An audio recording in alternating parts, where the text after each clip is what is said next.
I'd like to call this regular meeting of the Lane County Board of Commissioners to order. Today is Tuesday, February 3rd. And first we'll start out with adjustments to the agenda. Any adjustments to the agenda? And as Mr. Mokrahysky walks in, any adjustments to the agenda, Mr. Mokrahysky? There are none, Mr. Chair. Thank you. With that, we'll move on to public comments. What I said yesterday. Speakers will have 3 minutes to address the board. If you just state your name and the city you're from or the area, the county you're from for the record, and then the 3 minutes will start after you do that. We have Brad Royley, followed by Webb Sussman. Good morning. I'm Brad Royley. I'm from Cottage Grove, Oregon. I just became aware of a situation yesterday that was kind of disturbed me. My ex-wife, due to medical reasons, has fallen behind on her taxes. And talking with the county yesterday, called to get some information, I found out that interest rate on delinquent taxes is 16% a year. Now, and just in this low interest rate environment, that seemed excessive and a burden that placed on people that, you know, when they're already struggling. And I was just talking to the assessor, and he said this is set by the state, so I don't know, if this is exactly where I want to start with this issue, but it just seemed that's excessive. You know, it's basically a secured loan. The county's going to get their money at some point when the property, you know, if somebody goes into foreclosure and the property is sold. And it just seemed like that interest rate was, you know, an unnecessary burden. In this interest rate, you know, it may have been set back when mortgages were, you know, approaching 20%. And yeah, I don't know. And he said that to the county, when they pay, their interest rate is 12%, so the spread isn't that much, you know, when they have to pay interest to taxpayers. So the interest rates are sort of high on both sides of it, it seems like. And I would think this increases foreclosures at some point. You know, at 16%, it snowballs pretty fast. And I'm sure the county doesn't want properties back. I'm sure there's a huge expense to, you know, going through the foreclosure process. And yeah, that's all I, you know, just became aware of it yesterday and saw you guys had a meeting this morning and thought I would bring it up. Thank you. All right, thank you. Thank you, Mr. Royley. Webb Sussman, followed by Colin Farnsworth. Good morning.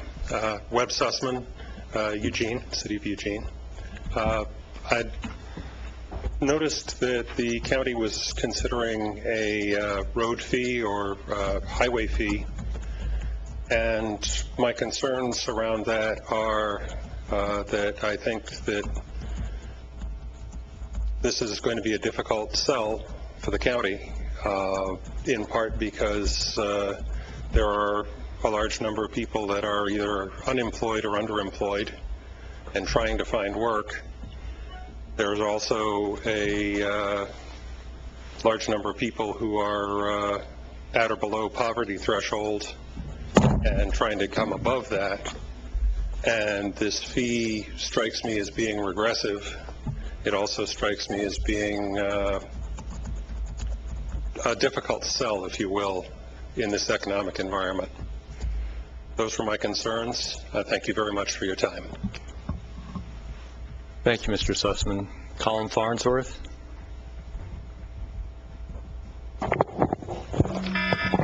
Whoops. That wasn't you. Okay.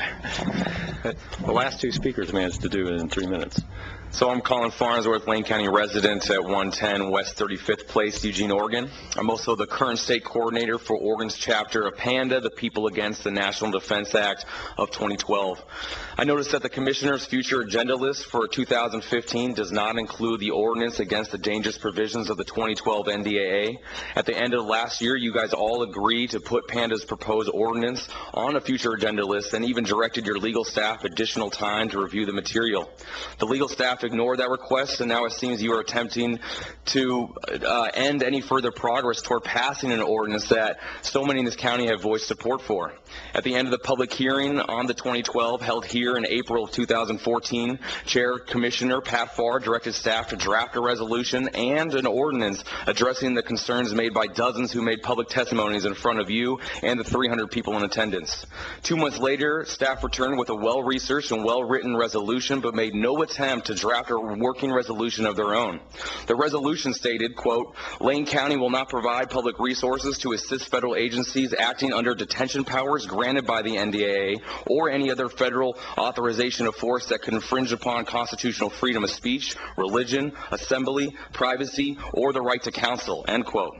It's completely unacceptable for oath-taking public servants to pass a resolution acknowledging the real dangers of the 2012 NDAA, declare that no county resources will be utilized in its implementation, and then refuse to pass an ordinance that legally binds anyone to those statements. As the legislative branch of the Lane County government and under the authority of Oregon's County Home Rule, you have the right to enact such ordinances. Although the county sheriff and the district attorney have the right to choose how they will enforce the ordinance, by no means should it prohibit you from upholding your constitutional duty to pass laws that support the constitutional rights of your constituents. Additionally, the potential cost of bargaining with Lane County employee unions is a small price to pay to not only educate Lane employees about the new federal executive power to indefinitely detain American citizens without a trial, but assures that none of our future tax dollars will be spent assisting in such unconstitutional acts. I am asking you, the commissioners, to put the NDAA ordinance back on the future agenda list for 2015 and to direct staff to either modify PANDA's proposed ordinance or draft an ordinance of their own that supports the statements you all made in your signed resolution. I would appreciate if each commissioner would show me and those who have been advocating the NDAA ordinance over the past year the courtesy of responding to my 2 requests I've made today. Thank you very much. Thank you. That's all I had signed up to speak. Is there anyone else that wishes to address the board at this time? Seeing none, we'll move on to Commissioner's response to public comment and or other issues and remonstrance. Commissioner Sorensen. Thank you very much. Regarding the property tax interest rates, I believe those are set by the Oregon legislature, and I'll ask Mr. Mokrahysky at some future point get you more information on that. I think that if you could provide your address and email, that would be sufficient to get that information, but I think that's the status of it. And then regarding the resolution and the possible ordinance, the board was working on that in December. I was under the impression that we were still working on it, but when the new chair was elected, I asked if items that we were working on would continue over, and they said yes. So I thought it would be on the future agenda. It's not on the future agenda. I've asked that it be placed on the future agenda, and the board chair has responded and said it can be placed on the future agenda if 3 commissioners want to have it placed on the agenda. That is a new threshold for items being placed on the board, to have a requirement that a majority of the board agree to discuss an item. So, but that is the current ruling. So. I'd just like to clarify that is not a new threshold. That has always been the threshold. No one board member can occupy more than 15 minutes of any staff time. It takes 3 board members to place something on the agenda that will require more than 15 minutes of staff time, and that's always been the rule, Commissioner Sorensen. Any other remonstrance? Commissioner Farr. Very briefly, Mr. Early, thank you very much for testifying today and for stepping forward. And it takes a lot of fortitude sometimes to step up to the mic and say what's on your mind. I overheard a conversation you were having with Mr. Coles, and he informed you regarding the state setting the 16%. That is actually the case, and I think I overheard Mr. Coles say that a good idea would be to contact your state representative from your area. Newly elected Cedric Hayden is your state representative. So I think I became aware of this yesterday and saw you guys had a meeting this morning. And I know where he is right now. It's 9:10. I think he's in House Revenue. So. All right, great. Thanks. Commissioner Stewart. And I'd just like to add, Brad, that I would also recommend that you contact Representative Barnhart. He represents Creswell, but he is on the chair of the Revenue Committee, and I think this would be appropriate for him to hear your concerns and hopefully address them if he possibly can. Yeah. And Webb, I want to thank you for your comments. They'll be, I'm sure, included in next week's public hearing and discussion about the registration fee. And I think I've heard it lots and lots about the condition of our workforce, our citizens in regards to the disposable revenue that they have and the jobs, and also the concerns with, this potential registration fee being regressive. So thank you for that. And Mr. Farnsworth, we had a work session. We continued to move this item forward. It was brought forth. We had several items that were discussed in regards to the needs for bargaining with our unions. It was also brought up the concerns about jeopardizing potential federal grant funds and those that came to us, also potentially jeopardizing, I believe it was the attorney, Mr. Mokrajewski, he mentioned it this morning in agenda setting, the assistant DAs had concerns. So, and at that meeting it was asked for, should this continue on? There was no motion to move it forward. And as a person on the agenda team, when there's no direction from the colleagues to move it forward any further, it ceases to get worked on. So at this point, unless Commissioner Sorensen or another commissioner brings it up brand new to start it over again, there's no intended work by the board to the agenda team to move it further. Thank you. And I'll just reinforce that we did have that come back before the board post-December meeting where we got a report back about the impact relative to our contracts with our bargaining units, as well as the impact to the possible liability the board may undertake by passing an ordinance, and also the impact to the law licenses of the assistant DAs and the DA in trying to carry out any enforcement of that. At that time, at the end of that agenda item, no board member brought forth any further request for action. It would basically was left with no request for action, no motions made to take up one of the particular ordinances. So therefore, that item, died for lack of request for additional future action by the board and was pulled off of our future agenda items. And that's the reason why. I mean, if there had been somebody at the end of that item that said, I'd like to request future action, it would have stayed in our agenda items. It can always be brought back to our agenda items, and like we have always done, we request that there at least be 3 board members that acquiesce to placing something on our agenda, because anything that's placed on our agenda requires more than 15 minutes of staff time, and the only person that actually works for the board is our county administrator, and the board cannot direct staff directly except through a majority direction of the board. And that's why we've always asked for 3 head nods on agenda items and how we've carried it out in the past. With that, Actually, if I may add to that, Mr. Chair, Yeah. I'm looking at the agenda for today, and the board chair has placed, as has been the case for at least the last year, agenda team requests at the end of the meeting under item 9, Commissioner's Business. That's not changed. I'm kind of curious as to where the notion that there's a new rule regarding the 3 commissioners. I'm going to find out more about that. Thank you. thank you, former chair. With that, we'll move on in the agenda. Is there any emergency business? There is none, Mr. Chair. Thank you. Then we'll move on to the consent calendar, and these are routine items that'll be considered under one motion by the board with no discussion. And there were none of them pulled off during adjustments to the agenda, so all these items are available on our website with detailed information about them by just clicking through the links. So is there a motion for the consent calendar? Mr. Chair, I move approval of the consent calendar. Is there a second? Second. It's been moved and seconded. All those in favor of the consent calendar, please say aye. Aye. All those opposed? Passes unanimously, 4-0. And I forgot to mention earlier, Commissioner Lykin is excused today. He is in Salem, getting a little bit further involved in transportation issues there. He's been appointed to a couple positions by the governor relative to transportation, and he had to be in Salem today to deal with that. It's good for Lane County that Commissioner Lykin's so involved in transportation, and therefore we excuse his absence from the board meeting today. Moving on.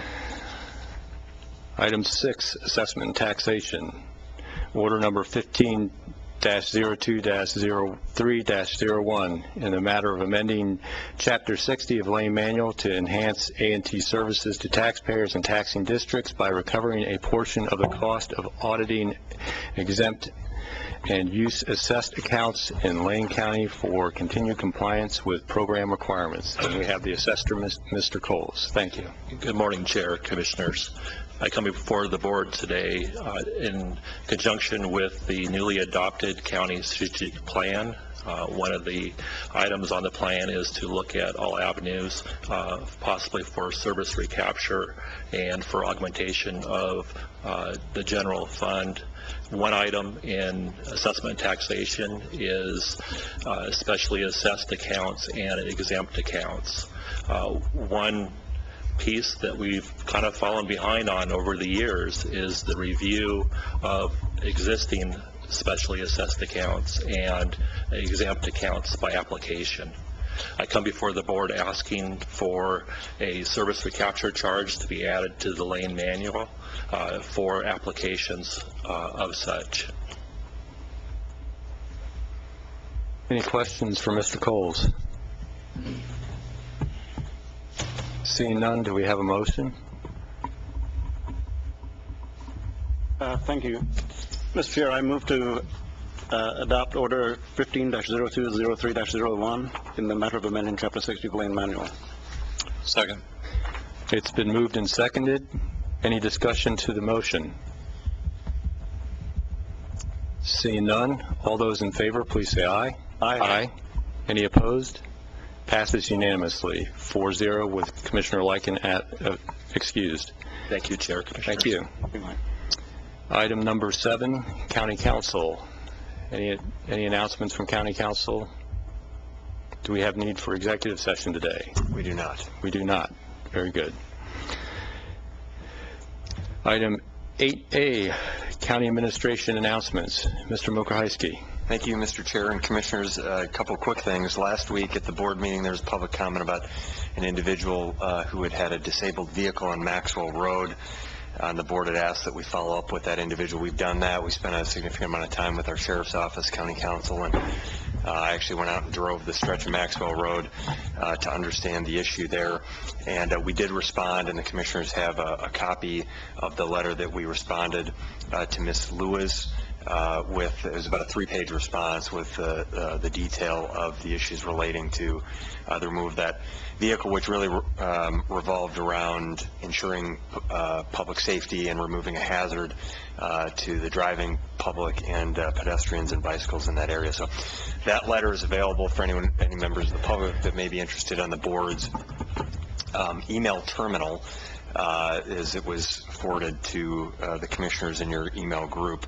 So any members of the public or media that are interested in seeing our response to that can take a look at the email terminal, the front counter, County Administration, and the Board of Commissioners. Happy to answer any questions about that, but I'll just, I don't want to regurgitate a 3-page letter unless you have questions. The other thing I thought I would just make a note about is some positive discussions we've had. As most people saw the announcement last week of the parent company of Trillium Health being bought out by another company. Of course, a lot of questions always revolve around the change and what is going to change in terms of the wonderful public-private partnership that we have had, Lane County has had with Trillium.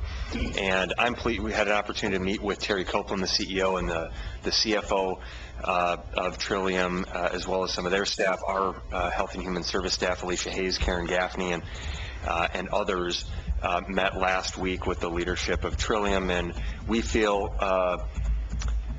good about what we're hearing from Trillium in terms of the continued positive partnership that we have, the co-location of behavioral health and primary care providers in similar locations, the coordination of our coordinated care organization, as we are one of 16 counties, I believe, in the state of Oregon that has a CCO. And so this is a wonderful public-private partnership, and we feel confident that that is going to continue, and that there will be an opportunity in some ways for services to be enhanced. Trillium has announced to us that they're going to make as well as their new parent company, make a significant contribution to a charitable effort that will be come in the form of a foundation where Lane County will have an opportunity to serve on that board along with Trillium representatives and others, and leverage these significant private resources that are going to be made to help expand healthcare services for Medicaid-eligible residents in Lane County and others. So I wanted to just share that we feel good that the partnership is going to continue, the positive services in our community are going to continue, Trillium's commitment to our community we believe will continue, and we're excited about future additional investments in public health and other healthcare services locally. More to come on that, but I just wanted to share those meetings we had last week. Thank you. Any questions for the administrator about his announcements? Commissioner Farr. Not a question, just a little bit of an addition regarding CCOs. There are 16 CCOs in the state of Oregon. Have been for, I think, 3 years now. Lane County happens to be one of the counties that the entire of Lane County has its own CCO in its entirety. And it's been a pretty good situation. If you look at the CCOs statewide, some of them overlap counties, some of them involve several counties, and a couple are individual counties. And they're all run not all run, but they're run in very, very different models and very different makeups. So it's interesting if you have an opportunity to go to the state of Oregon, www.oregon.gov, and go to coordinated care organizations, and it'll give you the full rundown on how that works. And it's, by and large for the state, it's been a very good way of administrating health care. Thank you. Thank you. So we'll now move on to item B, which is a report discussion on Kennedy Jenks wastewater feasibility study for Goshen. And we have Glenda Poling from our Community and Economic Development Department. Good morning.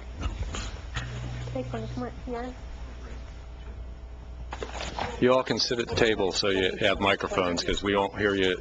We and the public will not hear you unless you speak directly into these microphones. That's how we keep our public records, so please utilize the microphones. Chair Bozovich, Commissioners, thank you very much for having us here today. It feels like this report has been a long time coming, but actually it's been pretty efficient and timely. And so what I'm going to do is just introduce the topic to you, and then I'm going to turn this over to Peter Ruffier and Kennedy Jenks, Ron with Kennedy Jenks.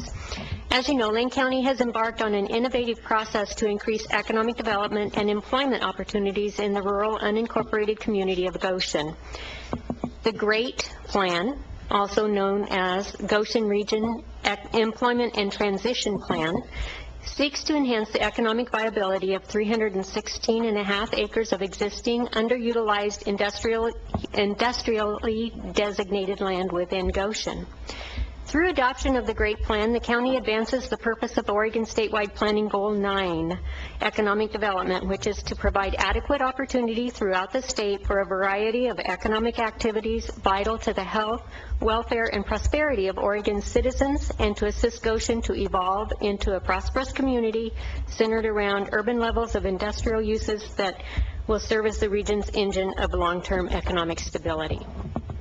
The Board of Commissioners adopted Goal 14 exception and associated comprehensive plan and zoning changes on June 4, 2013. Goal 14 limits the designated industrial lands in Goshen to small-scale, low-impact industrial use, which cannot occur in buildings larger than 40,000 square feet. Without the Goal 14 exception, there would not be enough room in these buildings for urban-level industrial uses that can provide employment and stimulate economic development in the county and the larger region. The Goal 14 exception was appealed to the State Land Use Board of Appeals by Landwatch Lane County. The appeal identified 7 assignments of error, and the decision was remanded by LUBA on February 20th, 2014 on 3 of the 7 assignments. The first was commercial uses, second wetlands, and the third public facilities. It is the public facilities that brings us here today, and it's perhaps the most pressing of the findings necessary to address the LUBA remands, and planning for a wastewater feasibility study was actually beginning to take shape at the time the LUBA remand was received. A determination was made that a sewer feasibility study is necessary for the Great Plan strategy and to address the LUBA remand for public facilities. With the resulting study, Lane County will be positioned to process responses to the LUBA remand issues for consideration by the board to complete the long-range planning for the Great Plan. I want to take this opportunity to publicly thank the State of Oregon Department of Land Conservation and Development Department for a $30,000 grant and the State of Oregon Infrastructure Finance Authority for a $20,000 grant, specifically naming Ed Moore and Melissa Murphy from IFA, and I see Melissa in the audience. I don't see Ed, but thank you very much. This was greatly appreciated. With a total of $50,000 in grants and $25,000 of in-kind, we were able to fund the wastewater feasibility study. And at this point, I would like to ask Peter Ruffier, the project manager, to introduce Ron with Kennedy Jinks. And at the end of the presentation, there will be time for questions and answers. And I believe Stephen Voorhees will then step up and talk about next steps. Thank you. Peter. Good morning, Mr. Chair, Commissioners.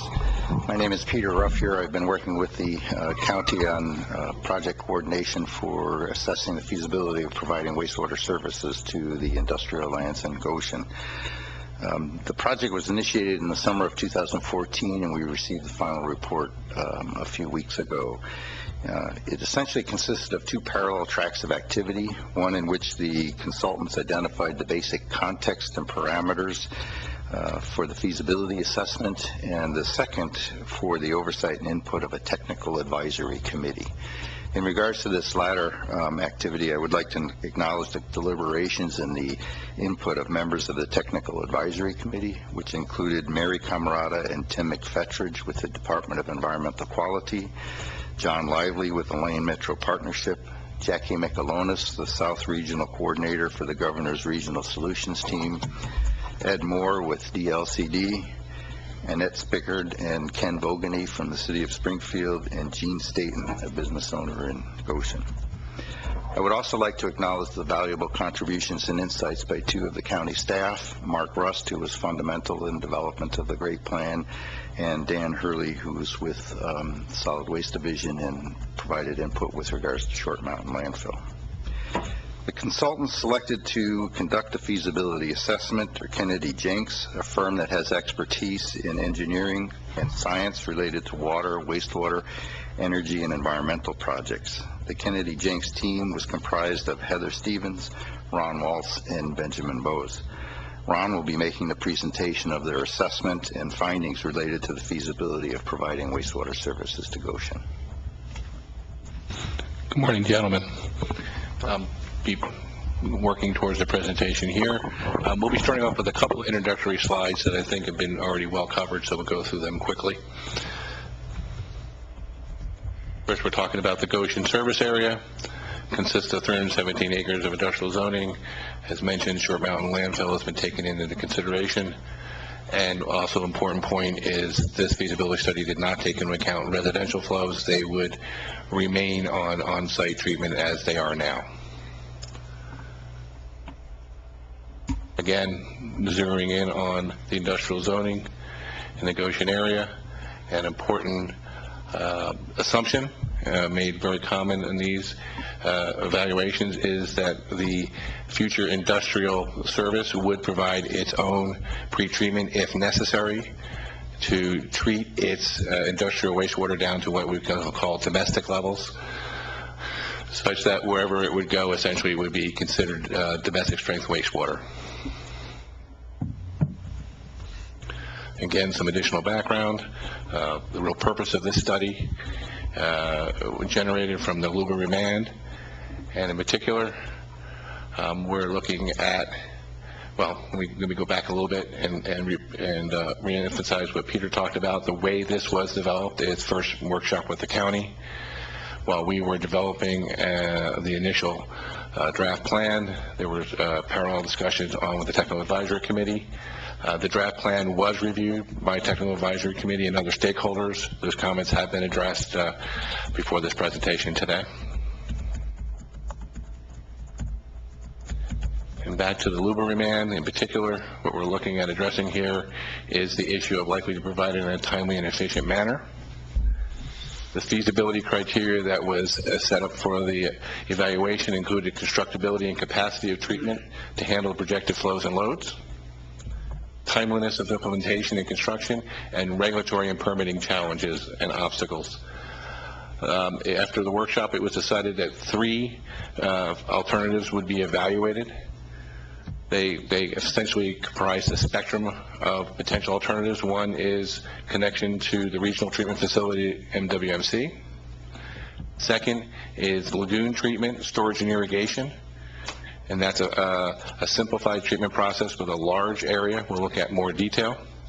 And then membrane treatment, discharge, and irrigation, which is state-of-the-art, very smart process that's also coming into vogue nowadays. So the first alternative was the connection to MWMC. What you see here is what would be a typical system to set up a connection to their facility. It would comprise a pumping station in Goshen, a pipeline to the MWMC collection system. And here in particular, we would look to be connecting in the Springfield area of Franklin Boulevard. In another way, there is a pipeline there ready to go. It would also obviously consist of a pump station somewhere located in the Goshen area. It is the simplest of the alternatives, being pump station pipeline project. And essentially, it would also include a connection to Short Mountain as well. And that connection and those costs have been carried through each of the alternatives. With respect to the feasibility criteria, it's constructible and capacity. It would require the minimum land because you're simply only constructing a pump station. A force main along Highway 99 and Franklin Boulevard, and we believe that the 18-inch sewer on Franklin Boulevard should have enough capacity for the relatively small flow we're talking here. Timeliness, it always depends. There's a connection cost analysis that would have to be done to assess the connection fee that MWMC would charge, and of course intergovernmental agreements to make that connection happen. And regulatorily, it's probably the least challenging from a regulatory side because it doesn't include any state permitting per se. So therefore, this would require the least amount of permitting with respect to the 3 alternatives. And then looking at considerations in the future, the IGA modification is a big one with respect to getting the system in place, governance, who's going to own, operate, and maintain your facility, and there is options available to the county to actually contract those operations out in the future. It does have the lowest operational and maintenance demands. Again, you're not building and maintaining a treatment plant. It's a pump station and a pipeline. And of course, the connection fee would require additional policy discussion and work with MWMC.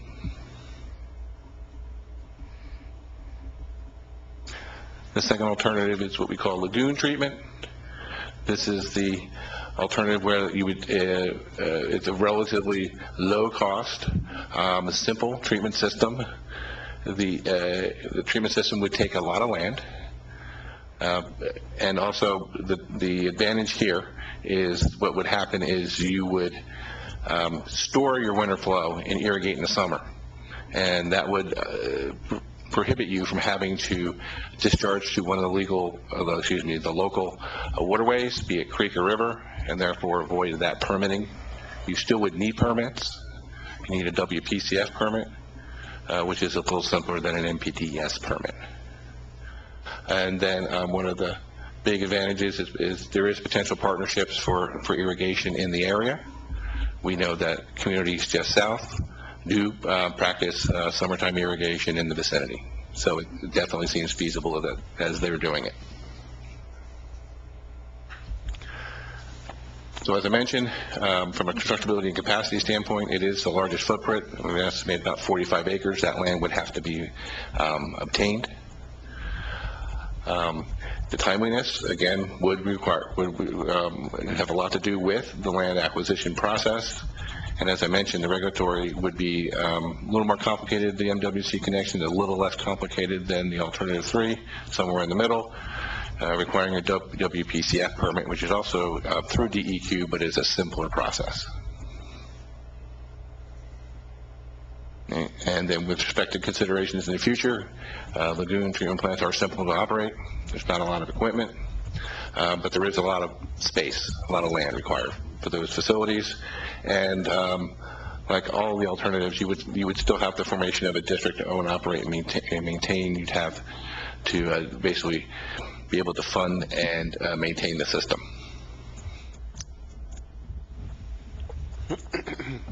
Alternative 3, membrane treatment, kind of the opposite side of the spectrum from the lagoon, where membrane treatment is what's kind of considered the state of the art right now, and it's much, much smaller, much more compact. It produces a high quality effluent. What we looked at here would be a summertime irrigation, wintertime discharge. So there would be no storage. And the winter discharge would then also be an issue with respect to getting permits. When you discharge into the waterways of the state, you require permitting through DEQ. And one of the nice things about these treatment plant facilities is they do produce a high quality effluent, so there's greater opportunities for effluent irrigation. In addition to agricultural, the high quality effluent here can be used for more urban or residential reuse. Excuse me, Mr. Chair. Mr. Jenks, a quick question. That's the entire size of that facility right there? Yes. Wow. Thank you. Commissioner Sorensen. With regard to alternatives 1, 2, and 3, are they all involving taking the Short Mountain effluent into consideration in this project, or is only alternative 1 the Short Mountain, combined Short Mountain? The Short Mountain consideration is in all 3? All 3. And the cost in all 3, that will be presented shortly. Okay. And do you know what the current plan is for Lane County waste management for the disposition of the long-term plan for the disposition of waste at the facility? No, I don't. I think I have to let others address that. Okay, yeah, I was wondering how much coordination there was between the plans for Short Mountain and this plan. I think it's best to say that we talk about 50,000 foot level planning. This is about 100,000 foot. Okay. So this is very preliminary, okay, very basic. Okay. And then regarding the membrane treatment, is that the same technology that's used at the Coffin Butte plant in Benton County? Not familiar with Coffin Butte. This particular one is located just north of Eugene. Oh, okay. Coburg. Okay. Mr. Ruffier, do you know if that membrane technology is what's used at Coffin Butte for their management of the wastewater at their wastewater at their garbage dump? Commissioner Sorensen, I do not. Okay.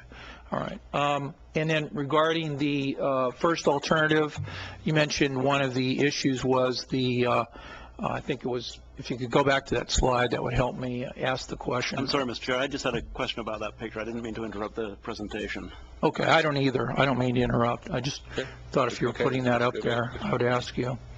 The next slide says less regulatory or permitting requirements. Wouldn't that involve, and this was when we considered this issue before, wouldn't that involve the expansion of the urban growth boundary to encompass an urban service such as the landfill? That's what LCDC, LUBA and Lane County decided when Lane County had originally proposed to expand the urban growth boundary to include the Short Mountain landfill pipeline. I think I'll let legal minds smarter than I address that. When we are speaking of permitting, we're primarily talking about environmental permitting as opposed to governance. A land use planning? Regulatory. Okay. Exactly. Okay. Exactly. So in this case, primarily a DEQ issue, Okay. right, when we're looking at permitting. Right. I would just highlight that as maybe a drawback of number one from the standpoint of doing something quickly, because in my view, it would require an urban growth boundary expansion. And that's why, all these years later, that's why we haven't got the connection between Short Mountain and the system.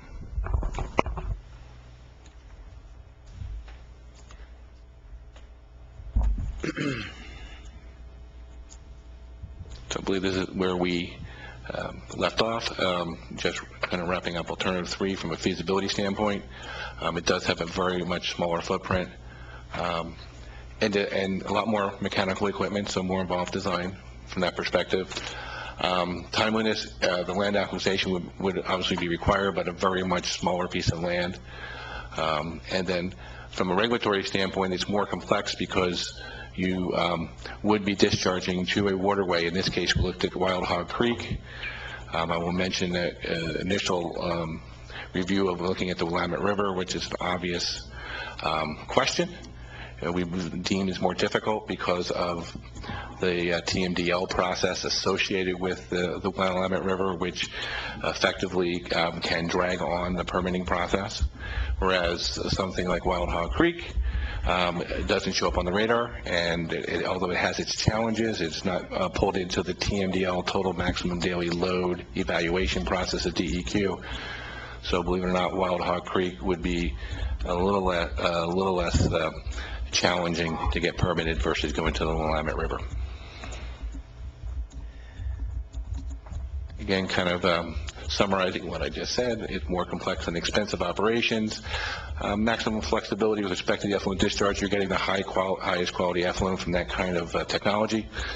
And like all the alternatives, it would require the formation of a district for owning and operating. Summary on costs. Take a look at that quickly. One, obviously, the regional connection appears to be the lowest cost. The important piece of information not there is the connection fee to be determined, and that would be through discussions with MWMC. That amount is hard to ascertain at this point because it does require discussions with the MWMC. We do have a guideline, I'll use that, with past work that MWMC did with the city of Coburg North. Their connection fee, a different situation, but for reference purposes, was in the order of $10 to $15 million, and that was in 2007 dollars.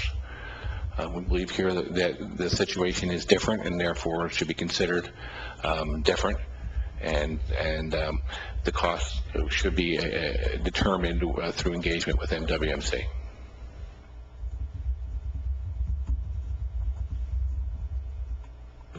Quick summary of the alternatives. As we've kind of discussed here, the challenges permitting wise go up from regional to lagoon to membrane. Regional connection does have that undefined cost yet to be determined, and lagoon treatment is less costly than membrane treatment, but you get a higher quality effluent when you go to membrane treatment. Gives you more options with your effluent. All of them are going to require some regional coordination. Obviously, the connection to MWMC, greater amount. Lagoon treatment and membrane treatment would be more of an permitting challenge with DEQ, with membrane treatment probably being the greatest challenge because you would be discharging to a waterway of the state. Looking ahead, setting up the next discussion, next steps. These would be the things, the steps that they wouldn't all necessarily be in series. A lot of this work we've done in parallel. a lot of the generating the planning and design associated with developing the facilities, land acquisition, environmental permitting, and discharge permitting if it did in fact go with a treatment alternative. There would have to be plan updates associated with the planning documents already on hand. Obviously, we've discussed about the intergovernmental agreement modifications, development of a county services district or similar, and of course service agreements if needed. And then any questions that the commission may have. Commissioner Farr. Thank you, Mr. Chair. Wow, very extensive study. It's far more than somebody can comprehend by simply looking at it. And the board options is to discuss all aspects of the study today. Do we have all day and tomorrow? Ms. Ruffier, I want to harken back to the days when I first met you, back in 1995 or so, and when Ruth Bascom was mayor. And you gave me a good tour of the treatment facility. And it's interesting that Commissioner Sorensen brought up the discussion that we had at that point in time regarding I think it was maybe a 2-inch pipeline that was proposed to Short Mountain. We had a robust discussion. There's nothing about expansion of the urban growth boundary at the time. Commissioner Sorensen was actually a state senator at the time. And the city council composed of Nancy Nathanson and Barbara Keller, significantly. Joan Bowles and me, Jim Torrey, Lori Swanson-Gribskoff, Kevin Hornbuckle, and Tim Lowy. And Barbara Keller, I believe it was, brought it up. The only discussion that I recall having, and we talked about this a lot, the Eugene City Council in 1995, maybe 1996, was that it would potentially blow a hole. That was a quote that I wrote down. I remember that all these years later, blow a hole in the urban growth boundary. There was no discussion of expansion of the urban growth boundary to accommodate the pipeline. So I'd be interested to hear if something subsequent to 1995 happened to indicate that the urban growth boundary itself would have to be expanded in order to add Short Mountain. So, and that's a question if you have an answer right now. Commissioner Farr, my recollection is the same as yours. The discussion that occurred at the time was, I think, more directed at the need to modify the intergovernmental agreement with the Metropolitan Wastewater Management Commission, which currently restricts service within the urban growth boundaries of Springfield and Eugene. And at that point in time, it was solely a discussion focused on extending service to Short Mountain. The conversations that we've had with regards to wastewater feasibility of serving the Goshen industrial area have included representatives of DLCD, and they have not indicated that that would be a requirement. In fact, that they have outlined for us some pathways that could be taken to provide service. Excellent. That was my recollection, that there was more consideration, and I recall Councilor Keller at the time. I listened to her a lot. I was very fresh that I recently left the school board, and all of a sudden I was talking about wastewater issues, so I really paid a great deal of attention. She was more concerned about development, commercial and residential development in the Russell Creek Basin rather than Short Mountain itself. So it was blowing a hole in the urban growth boundary which would accommodate residential commercial development, much of which has been discussed at length since then, and it's not occurred and isn't likely to occur in the near future. So holes in the urban growth boundary I don't believe exist at this point in time based upon a 2-inch or whatever size it is pipeline that would go to Short Mountain to drain off, basically drain just motile liquid. So, Commissioner Farr, I would mention that one of the conditions that was talked about with regards to extension of service to Short Mountain landfill was a restriction that the pipeline could only serve Short Mountain landfill. Those similar restrictions were discussed with regards to serving Goshen as well as Short Mountain landfill, that there would be no allowance or ability for others to connect to the system that would serve those two areas in regards to addressing concerns about development in the Russell Creek Basin. Well, once again, it's a very extensive, we have a 67-page study in front of me right here with lots of tables, lots of numbers, lots of pictures that we could discuss at length, but I think I'd like to point out the amount of work that has gone into this and the amount of professional detail that has been produced, and far be it from me to pick apart the line after line after line. But there's one thing that you said, Mr. Jenks, that I really, after all my years in public service, I'm glad it's finally coming to this. You said, It is a state-of-the-art and very smart process that is coming into vogue these days. I love the fact that finally state-of-the-art and smart is coming into vogue. It's a good thing. Thank you. You're welcome. Thank you. Commissioner Stewart and then Commissioner Sorensen. Thank you, Mr. Chair. First of all, I too want to say thank you to our partners in this, DLCD and the State Infrastructure Finance. Wouldn't be possible without their funds to have moved this forward, so thank you for that. And for all the staff time and our contractors for the great work. As was said, this is, for me, this is kind of an exciting point because trying to see if Goshen at some point would be a reasonable place to see some new development, jobs creation, and utilize the existing industrial land that's essentially, in most cases, underutilized. We wouldn't have to go out and create any new industrial land, take any resource land out of production to change it to a different use. So I appreciate all the effort and work that's gone into this, and I'm looking forward maybe here in a few minutes, maybe Mr. Voorhees can talk to us about next steps, because I'm excited about, can we use this to address the LUBA remand and potentially adopt new findings and what that process may look like. But I appreciate all three of the alternatives that you put forward. It's my understanding, just as a layperson, I'm being involved in this about 8 years, that state statute allows us, in this case, to connect to the metro system. It doesn't require an urban growth boundary change or anything like that. So I think that information might not be correct. But I'd like to point out that presently, right now, all of our leachate is trucked from Short Mountain to Glenwood and put into a pipeline and treated by the metro system. It seems to me that if we don't connect it with a pipeline to Goshen, we could reduce the vehicle miles traveled in those trucks, put in a dump site there in Goshen to reduce the vehicle miles traveled, and then get at the point that reduces our liability. It potentially reduces carbon footprint and emissions and different things. It seems to me like it would be beneficial for everybody involved.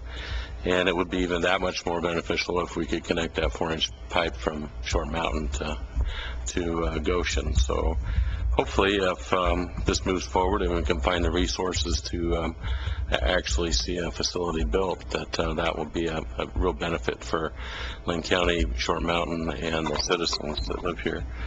A couple of things that I would just throw out there. I don't know if it needs to be in the record. Maybe it's in the report, but in both alternatives 2 and 3 requires additional land, and previously I'd had conversations with the owners of the Cone, former Cone Lumber Company site, and they have additional lands that are actually adjacent to their industrial lands that could be a recipient of treated effluent and may even be appropriate for a facility to be built if at some point needed.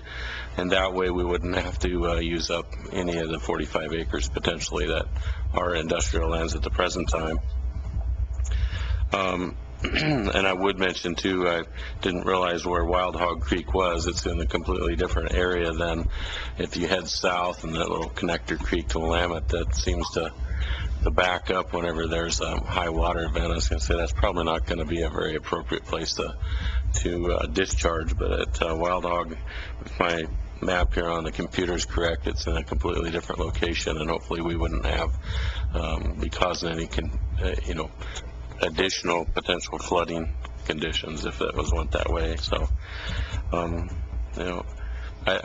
great job, and I'm looking forward to as we progress where this takes us. So thank you very much. Commissioner Sorensen. Thank you very much. I'm very interested in this whole process too, and especially the opportunity to avoid the dumping of this wastewater from either a development in the Goshen area or the Short Mountain landfill and continuing to dump it in the Willamette River. That is I know there's some treatment, so excuse me for the term, into the Willamette River, because it's actually taken to the wastewater treatment plant. But a lot of that effluent and wastewater that comes off of Short Mountain is actually, it can be contained, it can be rehabilitated, it can be cleaned up, and that membrane technology, which I saw was, I think, a $40 million purchase price, and that didn't include Short Mountain water, right? That was just the water off of a potential Goshen development. Yes, the conveyance would still include Short Mountain, but no, let me clarify here, that would include treatment of the Short Mountain landfill waste as well. The membrane option 3? Yes. Okay. What about the second option, the lagoon option? That as well, yes. The Short Mountain was included in the industrial load. In all 3? Yes. Option, or what are they called, alternatives 1, 2, and 3? Yes. Okay, so hook up to the system, 1 included, lagoon, less costly but less clean, and number 3, more costly, cleaner. Correct. Okay. And what's the, I know you had like, was it like 30 million for the second one and 40 million? Back to that. 43.7 million for the treatment and for the membrane treatment. Okay. But you don't have a connection fee, so we couldn't really compare apples to oranges there. Yeah, correct, because the connection fee is unknown at this point. Okay, all right. And is that something that Metro Wastewater has put some energy into or not, in terms of what a connection fee would be? Commissioner Sorensen, we've had discussions with MWMC about the potential for alternative 1, which is hooking to the regional system, but there have been no direct conversations with regards to development of a connection fee at this point in time. All right. And I suppose that's what will take place in the future then? Okay. It seems a logical option. Do you need us to say, oh, we like 3 better than 2 or 2 better than 1, or what? Are all 3 of these going to be evaluated further? Yes, I believe so. Basically, this was determined to answer the question, is it feasible? Oh, and yes, it's feasible 3 different ways. Okay. So it's to help essentially the county get past that process so we can move ahead. Okay. Did you consider any other options besides the regional connection, the lagoon treatment, and the membrane treatment? 2 other options were briefly discussed early on. One was full on-site treatment, and essentially DEQ said that was a non-starter because of the soils in that area.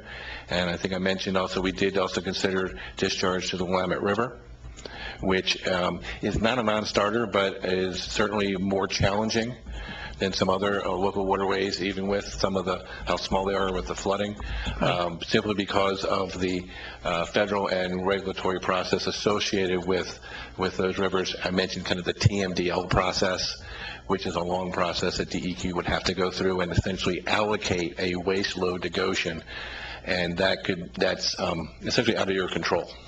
Okay. And with regard to the intergovernmental agreements that will be necessary for each of these options, who are those intergovernmental agreements with?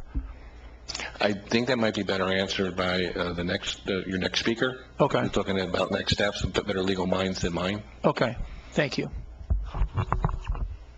Thank you. I've got myself in the queue, and then Commissioner Stewart. I did want to go back and just remind folks that the reason we did this study was so that we could answer the question that LUBA remanded to us, which is whether or not an appropriate level of public facilities and services are likely to be provided in a timely and efficient manner. That is the exact context we're trying to answer here. And then, so what we set out to do was have a study that shows, yes, they can be done so, and that's what will be resubmitted to LUBA on the remand and all. And that's basically the level of study we're looking at, is whether or not it is likely to be provided in a timely and efficient manner, not exactly how we're going to do that at this time. So we're not picking an alternative, we're not making decisions or committing public dollars to some future sewage treatment system. All we're trying to do is demonstrate the ability to provide this this portion of the public facilities, which you would do with almost any major development. You have to show that at the time you're basically trying to get past the initiative approval process. Do the same thing in a tentative subdivision plan. You have to show that you're able to extend facilities before you get to the final subdivision at the time you get tentative approval. I just want to also welcome Peter. It's been a long time, but the first time I interacted with Mr. Ruffier was in 1994. I was working for Branch Engineering on a pump station to serve the Hayden Gardens subdivision, which was Hayden Homes' first subdivision, if that gives you an idea how long ago that was. There in Springfield, down there at Jasper and 32nd Street, and we had to go across the railroad track with the force main, which was not a pretty thing to do. So, welcome. Been a long time. It's. I want to go back and ask again about the idea of on-site treatment, because that I'm surprised that DEQ said it was a non-starter, because my previous position was at Eugene Water Electric Board, and I moved into the Roosevelt facility there, which is entirely self-contained on-site treatment, utilizing a living machine and wetlands that are on-site. Soils very similar to this site. I'm puzzled by that determination out of hand by DEQ to just say, no, it's not feasible. Can you explain that a little bit further? Because that seems to me to be the least publicly encumbering option that we could, require on-site treatment. Well, I think it's fair to say that they gave us an answer that would not put us in a direction they would not want us to go. As was mentioned earlier, a lot of those lands are subject to flooding. And we do see that around here a lot, where it looks feasible, especially in the dry summertime. When the fields are flooded, the treatment system literally has no capacity. So, and when you're talking about a home or a small commercial development, it may be feasible. When we're talking about something of this magnitude, the absolute magnitude of the soil needed for an on-site system becomes a little bit prohibitive. So I think that's one of their primary concerns is the high groundwater around here. All right.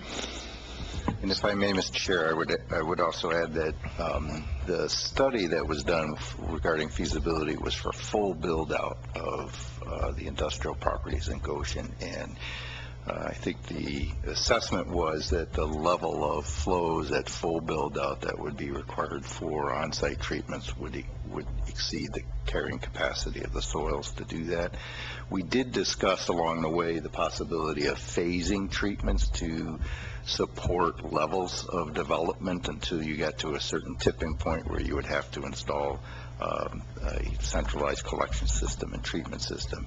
So it may be possible that some on-site systems could be installed and operated in a short run to serve certain types of industrial development, but for full build out and for the full flows and loads that were anticipated, DEQ did not feel that the soils were sufficient to support the treatment necessary.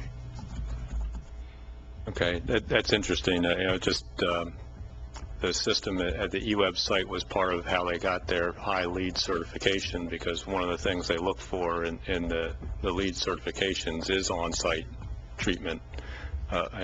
And so as people go for gold and platinum certifications, that's one of the things they look for. So it's kind of interesting. DEQ and the LEED folks are kind of, not coming together there. I really appreciate the report. It's kind of fun to read a technical report like this after almost 4 years of not reading technical reports on this sort of thing. So as an engineer, I appreciated the report. I will mention, though, that option 3, one of the things people may not understand about membrane systems is the difficulty in dealing with backwash and cleaning of the membranes, and that concentrated effluent from the backwash becomes an extreme difficulty to deal with. And that's may not be, and as as regulation gets more and more tight, that may drive that O&M cost, and particularly that part of that O&M cost of a membrane system is electricity.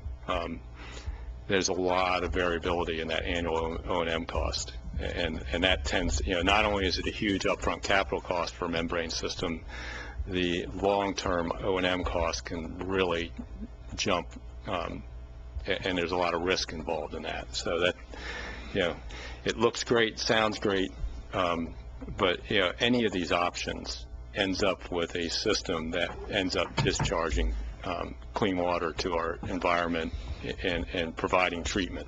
I wouldn't call the lagoon system dirty. All you're doing is utilizing soils to do your purification work when you do the irrigation aspect, and the biological aspects in the soil and the plants. So that's, I wouldn't call one dirtier than the other. There are complications to discharging to the Willamette, but they're not, part of it's in new regulations. We adopted new fish consumption regulations a few years back that are driving the ability to discharge anything beyond absolutely pure H2O from a pipe into the Willamette system, making it very difficult, not to mention the temperature restrictions on the Willamette. So, but I do appreciate that what the study does show is there's 3 viable options to providing sewage, public facilities to this regionally significant industrial area that, will meet the requirement, hopefully we'll be able to meet the requirements of the remand from LUBA. And I appreciate the report doing that. And I'll note that, this is really a significant, the state has recognized Goshen potentially for its significance. In a way, it's close to the I-5, Highway 58 interchange. It's very close to a major electrical substation. These properties are located next to a high-pressure gas pipeline, so there's natural gas available to them. There's railroad service potentially available to them. It's an interesting piece of property, and it's so regionally significant. And if it can be developed, it's going to be able to add the possibility of even extending our MX lines down from Eugene and Springfield, because studies done by LTD at this time show that LCC alone cannot support the demand necessary for an MX line. But if we can go past LCC down to industrial commercial property that will have 365 days a year demand on it, it potentially might even make that system work better. So it's an amazing little piece of the puzzle regionally for Lane County, and I really appreciate being able, the work that you all have done, the grants that supported the work that you did to show that we can do this in a timely and efficient manner and meet the LUBA remand. So, Commissioner Stewart. Thank you, Mr. Chair. I just wanted to add a couple items to the conversation about the connection fee and the IGA. I would hope that, as a partner in the Metro wastewater system, Lane County, Eugene, and Springfield, we've been a part of that from the time that we acquired the funds to build out to today's operations. So as a partner, I would hope that we'd be in a little different position than Coburg was as an outsider that hadn't been involved in that, essentially the creation of the Metro system. So I'm hoping that that'll be looked upon favorably if this goes further on. And there was just as a member of the Metro Wastewater, I do be a little bit remiss that during the times of restrictions of when we can discharge effluent or not, all of our discharge meets the requirements of the state and federal regulations. And in the summer months, we have a really good option with the Popular Farm that we divert that discharge to the farm and use as much as possible there. And we are staff is constantly looking for new options to be able to, someday I would hope it's our desire to possibly not even discharge directly into any river system that we wouldn't need to. So that's a goal of ours, and we're working to strive to see that happens. Any further questions? Commissioner Farr. Just a quick follow. Looking at the chart up there, the costs involved, it's pretty alarming, the difference between the three. I have a question regarding regional connection. You covered this already in the presentation. The regional connection would be to the existing metropolitan wastewater treatment plant, and it would not exceed the capacity of the plant.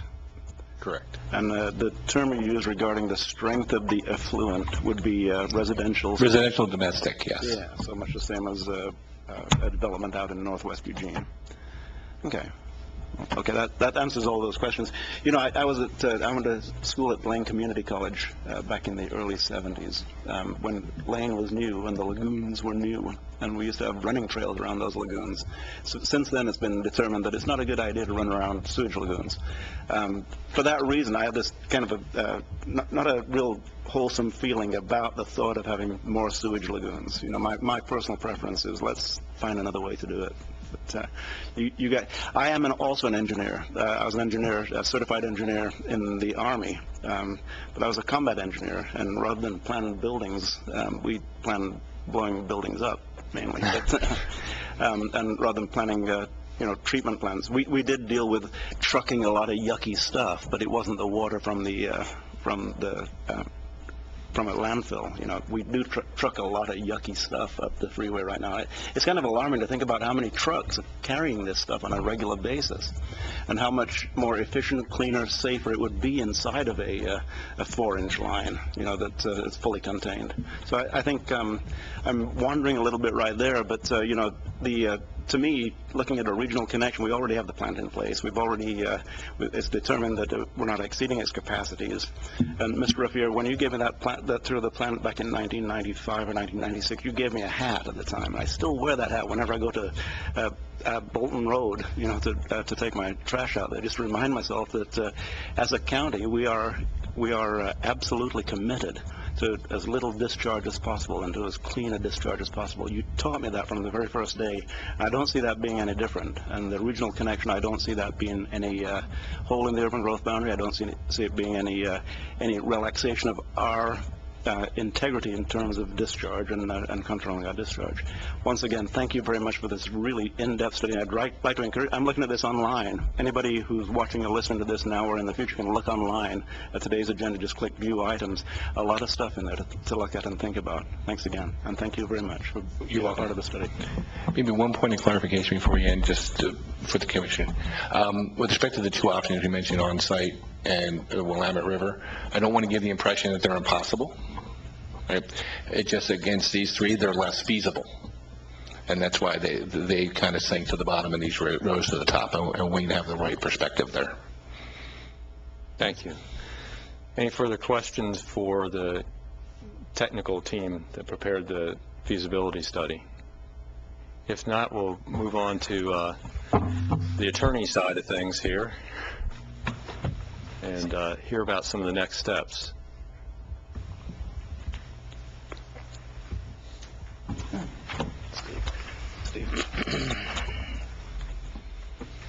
And we have Mr. Stephen Voorhees.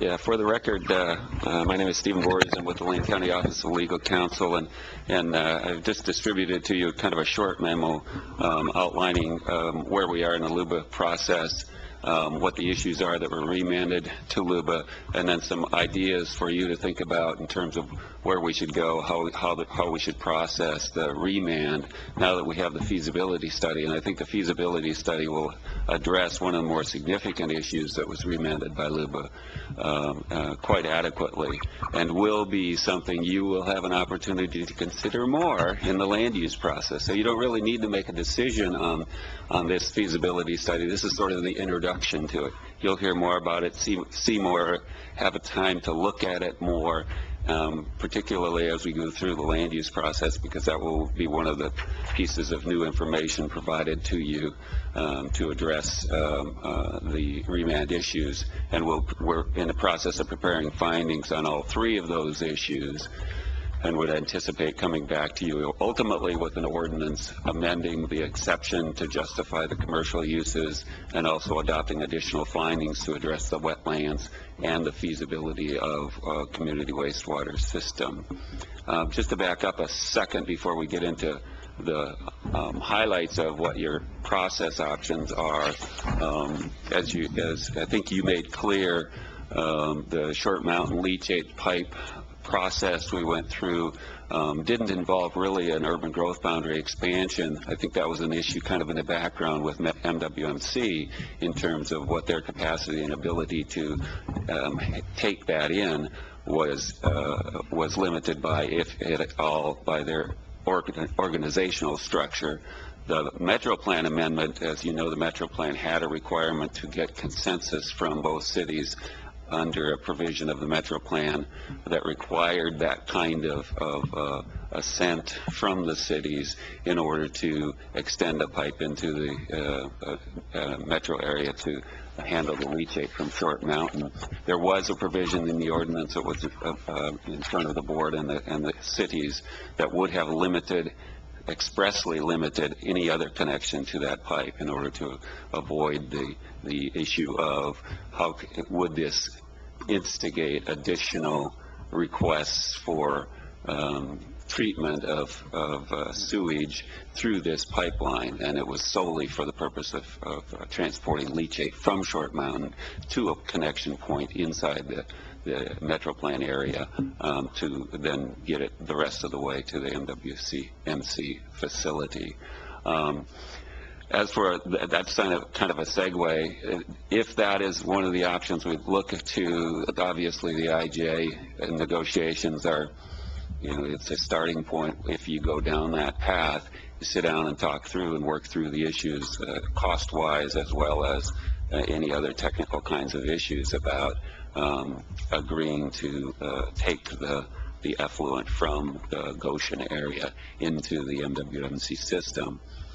That's obviously one of the steps, and I think if you recall, one of the slides that was up there was next steps kind of thing. There's a whole bunch of things to work through. This is, as was explained to you, this is kind of the 100,000 foot level view. There's a lot of additional work, and you'll have plenty of time to talk through more specifics and talk about preferences and those kinds of things when and if you get to that stage.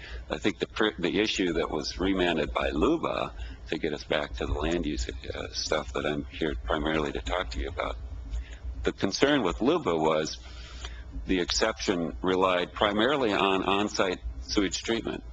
And so the issue we ran into is, well, how can that really handle everything that you're anticipating possibly will happen if you adopt this exception? And it really is that kind of maximum load worst case scenario. If everybody develops to the maximum extent possible with intensive uses that increases the sewage treatment requirements, on-site might not work, and that was one of the things that was included in the findings in the exception. And so the issue is, well, what's going to happen next? And this is giving you kind of a big picture of here are some options to address that, and they're feasible. They can be done in a timely and efficient manner. And with that in hand, I think we can put together findings that are fairly straightforward and address that remaining issue. And the other two are fairly simple as well. I think, and LUBA had actually addressed some of those in their final opinions. So with that in hand, we preparing the final draft of findings and documents for you to consider should be relatively simple and not take an extensive work effort, but it will take some time and some effort, and we're moving on that. But we need to talk to you a little bit now about process. And I think the short memo I gave you kind of outlines on the backside kind of some of your options. And they range from, in some cases you get a remand from LUBA and you don't have to even reopen the record. You've got enough evidence and things in the record to write findings and address them without reopening the record, without doing a public comment or even public hearing process. And we've done that in the past in other cases. In this one, because of the nature of the issues and because obviously you've got a new study to consider in part of the process. We're going to need to reopen the record, introduce that evidence and any other evidence that will support additional findings to address the LUBRA remand issues. So then the question becomes, well, do you go back to kind of the start of the process and the same kind of process you went through for the original exception, or do you do a more truncated kind of direct board discussion and deliberation? And the real option is kind of how much involvement is necessary at the Planning Commission level, and how much of our process, how many hearings, how much you feel a need to hear from people on these issues.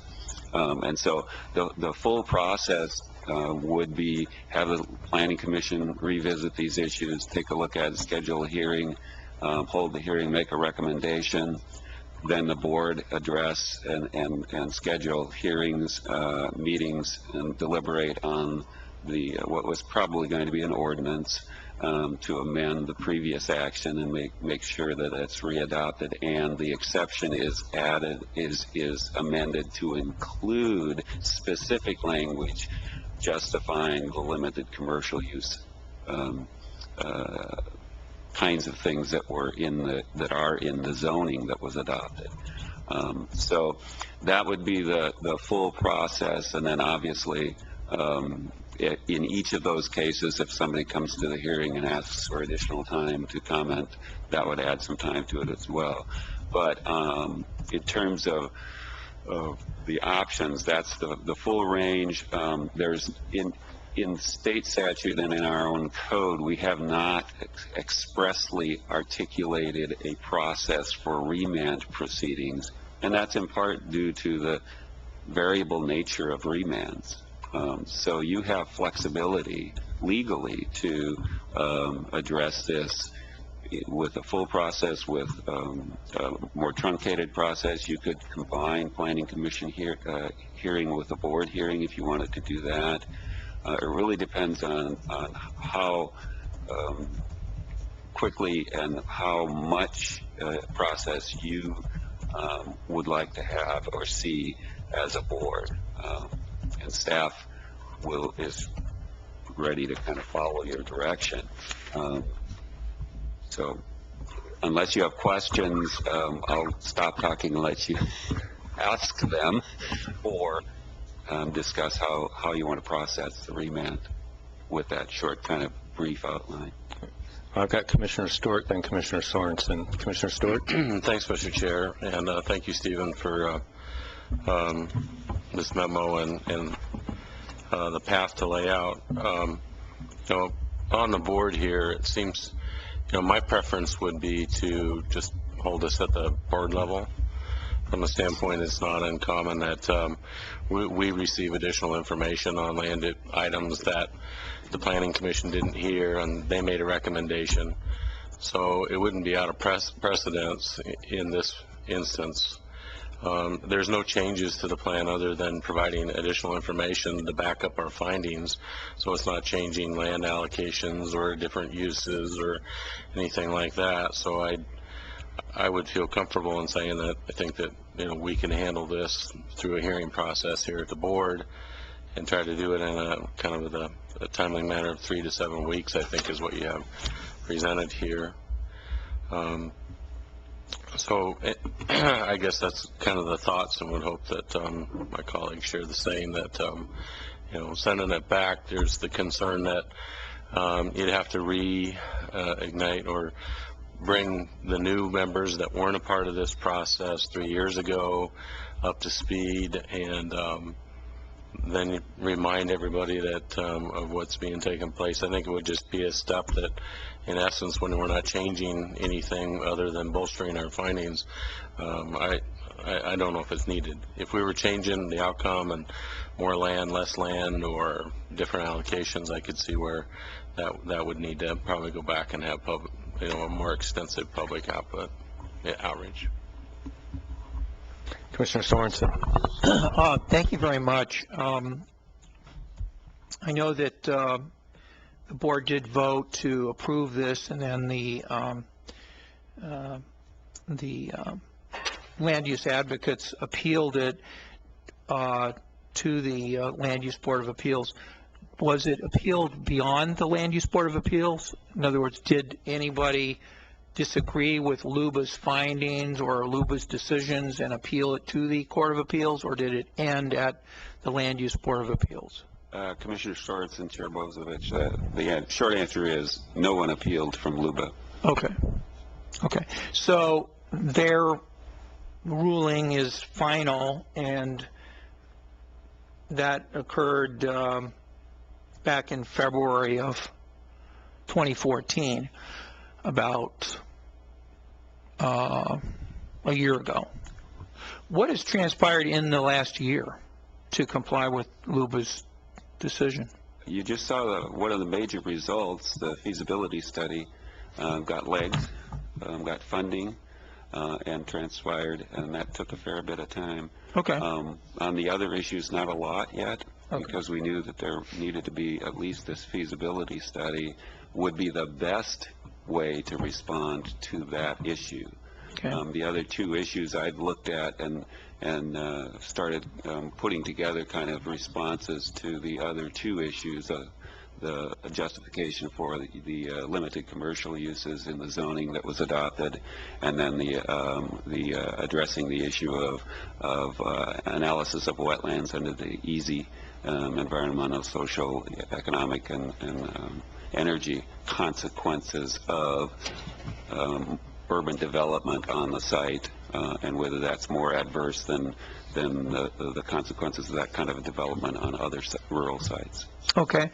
Now, can you step back from this for a moment and just, we saw in the different options of 1, 2, and 3, and they'll be further evaluated and more work will be put in on it, but the costs were in the range of $15 million to $30 million to the low $40 million.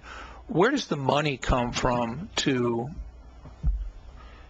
do this?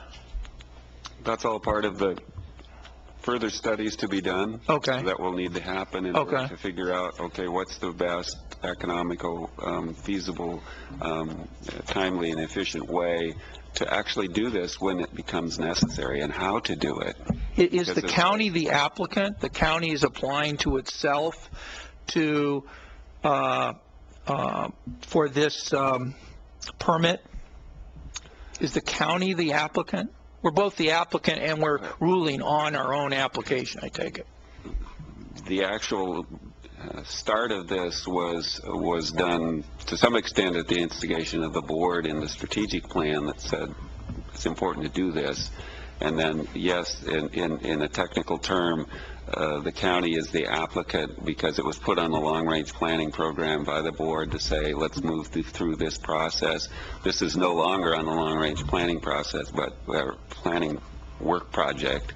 But in a remand, we can come back to you for to ask you to address the remand. But yes, in a sense, the county is both the applicant, and then you ultimately sit in the role as decision makers. Right, right.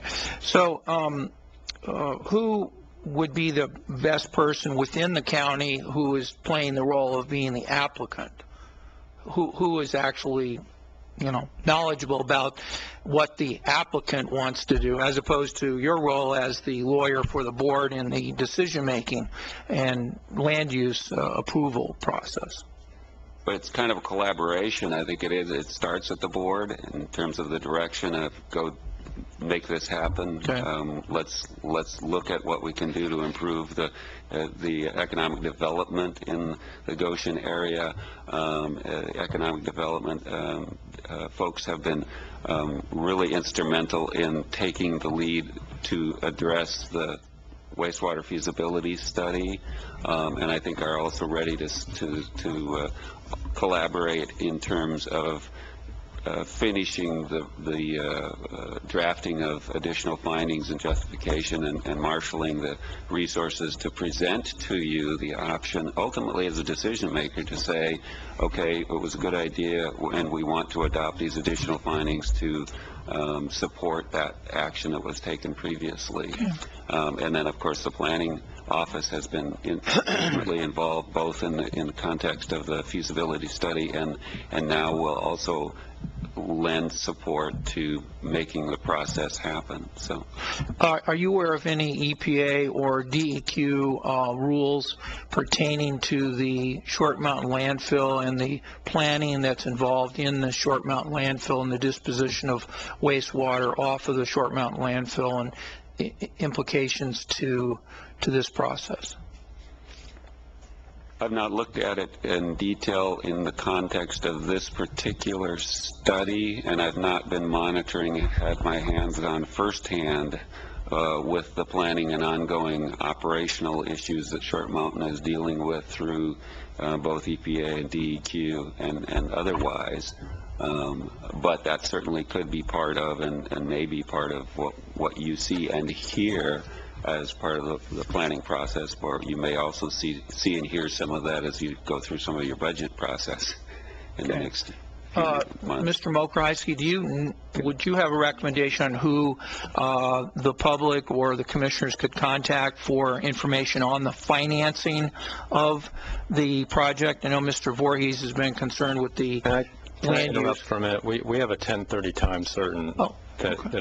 We need to make a quick decision whether we want to continue this discussion or postpone it for a little while, deal with our 10:30 time certain on the special tourism grant awards, and then come back to this. It sounds like we've still got a fairly significant discussion going on, so I would propose that we suspend this agenda item and move on to item 8C and deal with that. It's only supposed to be an estimated 20 minutes max, and then come back to this. I hate to do that to some of the staff that are involved in this item, but it sounds like the discussion is going to go a little bit long.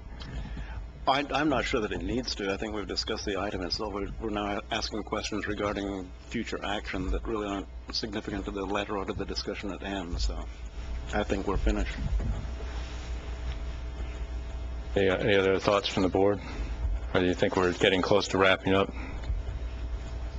Because I just wanted to ask that last question. I think the last question is somewhat irrelevant to the point we are in the process, in that we don't have to identify the financing to address the LUBA remand. We only have to address that it can be done in a timely and efficient manner. All of the options note that a special district will have to be formed in that area, and as you form a special district, it gives you the opportunity to do things like system development charges, hookup fees, and various other items where you have the developers pay most of the cost of the infrastructure at that time. How we finance it down the road is a future discussion. We need to deal with the LUBA remand at this point, so I would suggest that be put off till we deal with the actual LUBA remand and have that question answered. Any other comments relative to process? I'll make if we're going to try and deal with this very quickly, I'll make the quick comment that I do agree with the idea of not going all the way back to the Planning Commission. I believe that we haven't made any significant changes to the actual plan. We have added now 69 pages of new information out there, so I think it does deserve to have a new public hearing and have people an opportunity to address our technical team's findings that there is 3 feasible options to providing wastewater facilities in a timely and efficient manner. But my only question to legal counsel is, if we don't go all the way back to Planning Commission, is there any risk in addition of having a process-style appeal done to LUBA or the Court of Appeals by just only going back to the board? Chair Bozovich, board members, the short answer is no. I won't say no legal risk. The issue could be raised, but there is nothing in our code or in state statutes that requires that step before the board considers a remand proceeding. Great. I believe that coming back to the board for public hearing gives multiple opportunities for folks to enter new information into the record, challenging our technical feasibility study. So there'll be plenty of opportunities, so it'll be there for LUBA in the future. That is legally required. Yeah. So So I think that provides an opportunity. So I'm good with starting it at the board process, the 3 to 7 week process. I would concur, and you can remove me from the queue, Mr. Chair. Thank you. Any other concurrent? I thought I heard Commissioner Stewart concur with that. So that's three of us that concur with that so far. Do you need a motion to that effect, or is direction from the board? I think that's enough direction for staff to move forward. Great. With that, then we'll move on. Thank you. I was concerned we were going to extend that conversation, so I wanted to give an opportunity. And I apologize to the folks that were here for the 10:30 time certain and getting to it 5 minutes late. So we move on to order number 15-02-03-02 in the matter of approving and awarding tourism special project sponsorships for 2015 and authorizing the county administrator to sign sponsorship agreement letters. And we have Glenda Poling and Mr. John Brown. Jean's first citizen. Thank you again for letting me be up here today. And I have invited John Brown. I've invited other Tourism Council members, but they're unable to be here as well. I thought that it would be a good opportunity for you to be able to hear from the Tourism Council and ask questions about the process if you want to. The Tourism Special Projects Grant Program is part of Lane County's tourism program, and it's been in the Community and Economic Development Division's purview for a couple of years now. We released an invitation to apply on November 20th with a deadline for submittal of December 19th.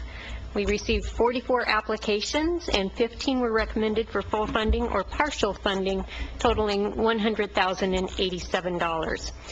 The invitation to apply was for $100,000, but there's sufficient funds available to fulfill that $87 extra.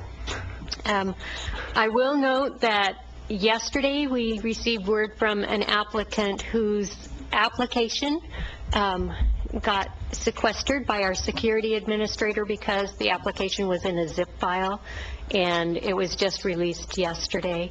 And so we will review that application. I will submit it to the Tourism Council via email. We can review it, and I may come back to you at a later date to request special funding for that.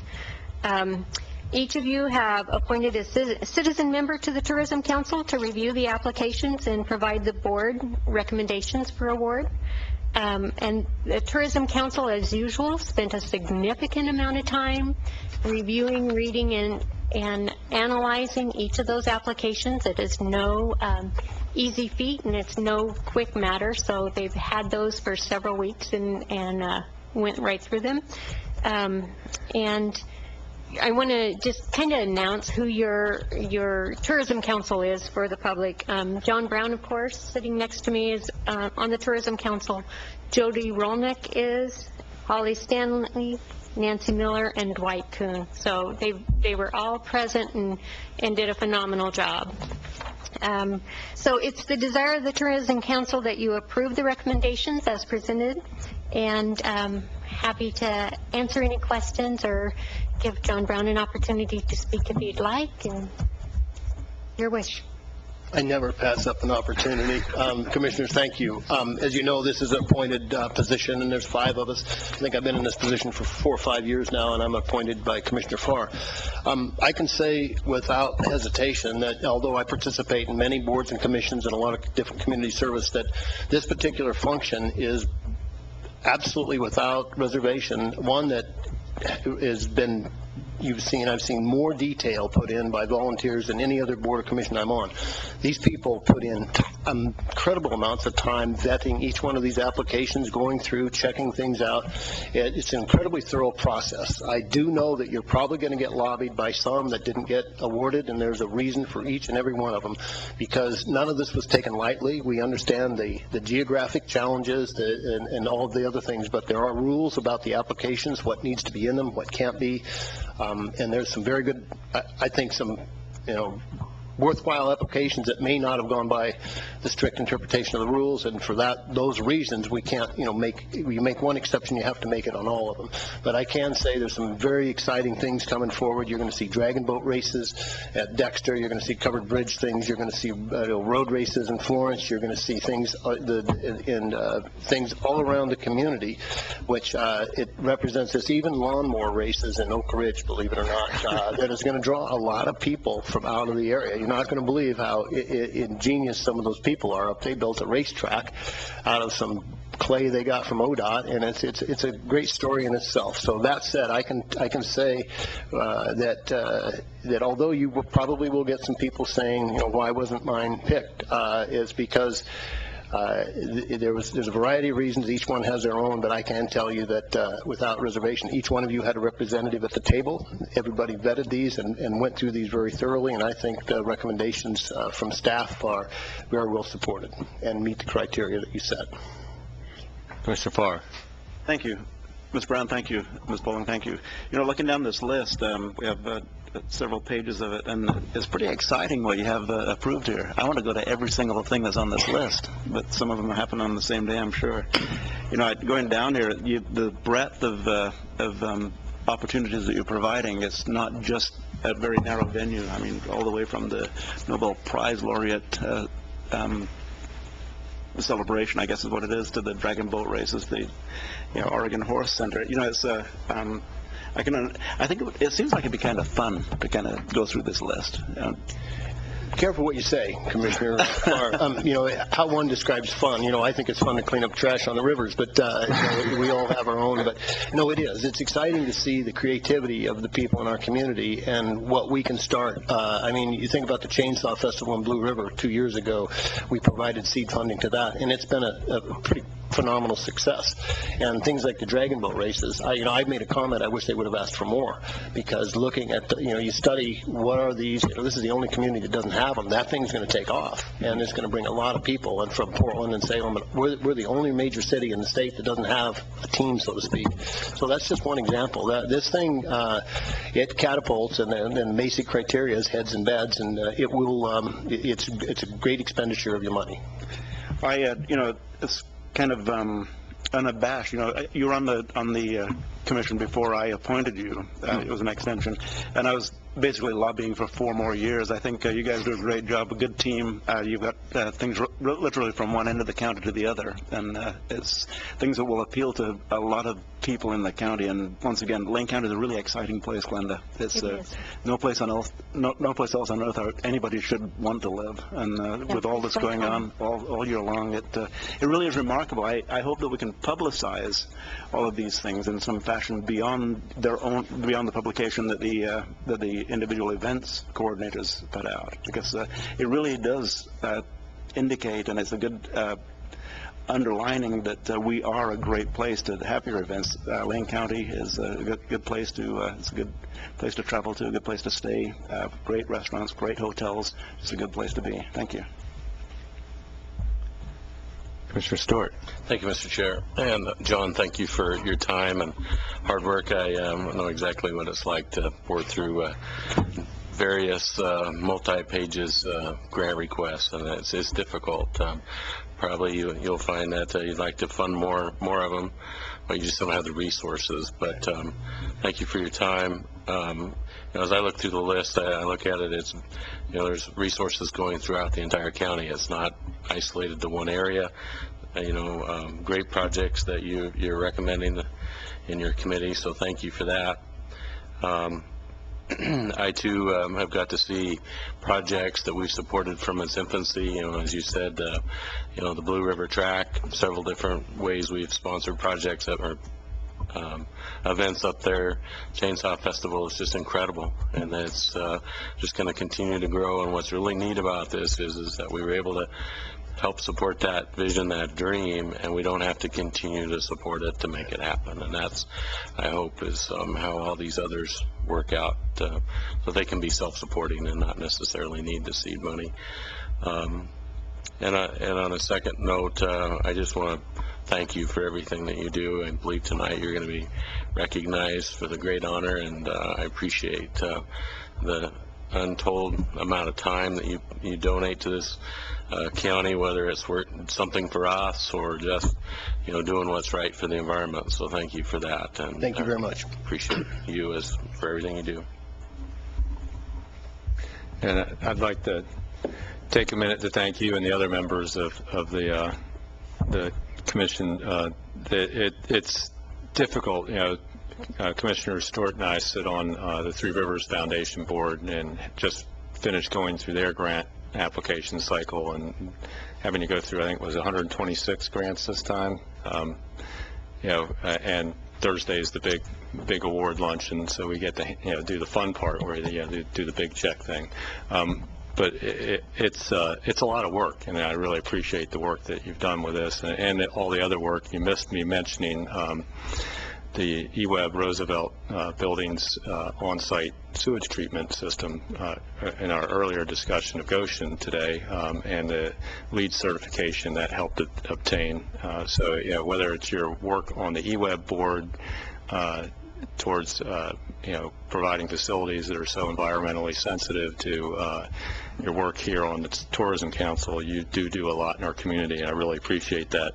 And I just want to quickly mention whoever's putting together these events, a lot of them, somebody's got some great marketing people, because I tell you, these are some imaginative names. We've got the Blazing Paddles Table Tennis Tournament, the Grapes of Half. The Grapes of Half Marathon, I mean, these people are just very inventive and very thoughtful about, coming up with these events that are going to draw people in. I mean, just the name of some of these events are going to make people go, hey, what's that? So it's very inventive. It's no different than the Dirty Dash, and how that kind of just the name of it kind of made people go, oh, what's that event?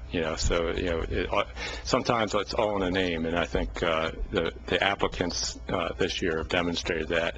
What a diverse group of grants.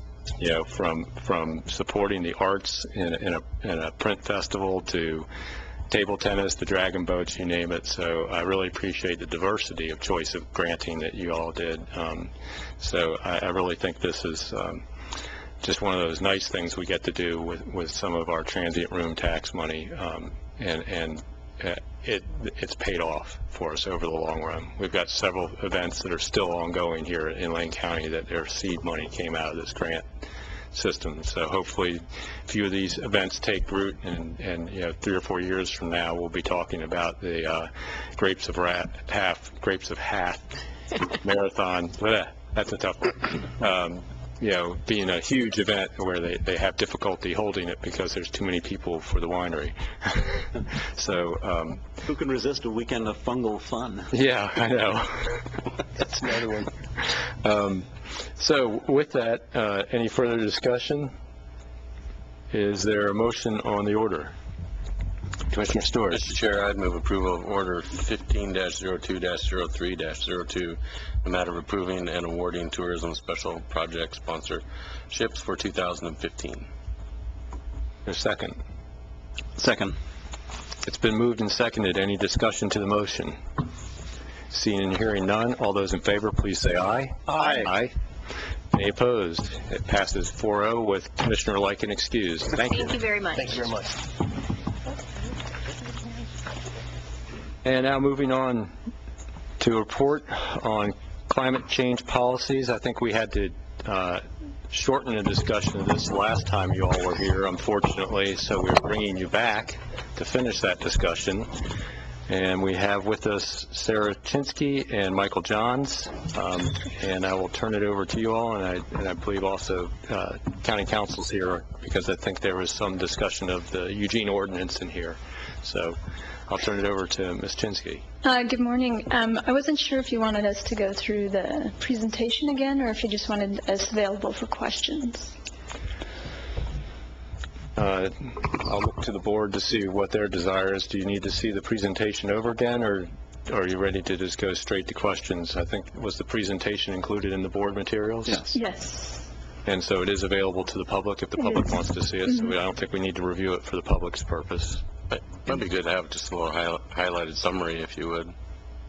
And Chair Bozovich and board members, I wanted you to know that based on our conversation this morning, Ms. Jones has posted the ordinance, the City of Eugene ordinance online, and it's available now. Okay, good. Thank you. As far as the presentation goes, just kind of a quick highlight. I went over past legislative measures that have been passed, both federal, state, and local. As you know, the 2015 session opened yesterday, so there's not a whole lot to report on bills that have been introduced in the 2015 session, although Senate Bill 324 did have a public hearing yesterday, and that is regarding the repeal of the sunset on the carbon fuel. There was so much testimony that the public hearing will be held over until Wednesday with a possible work session on that bill, and that's really, as far as the current legislation, all I have to report on. And the other things we went over in our last presentation was some of the things we're already doing at the county, not just fleet, but other areas where we're working to kind of improve our sustainability without spending a lot of money, of course, because that's one of the areas that we have to balance our needs. We're doing a couple things. Since the last time we spoke, we've increased our blend in biofuel. We're working towards a B20 blend right now. We're kind of gradually getting our tanks up to that as the weather gets warmer. We're also looking at a pilot program in fleet where after discussions with eWeb, they've gone to a kind of a green service thing where they only change their oil every other service and just change the filter the other time.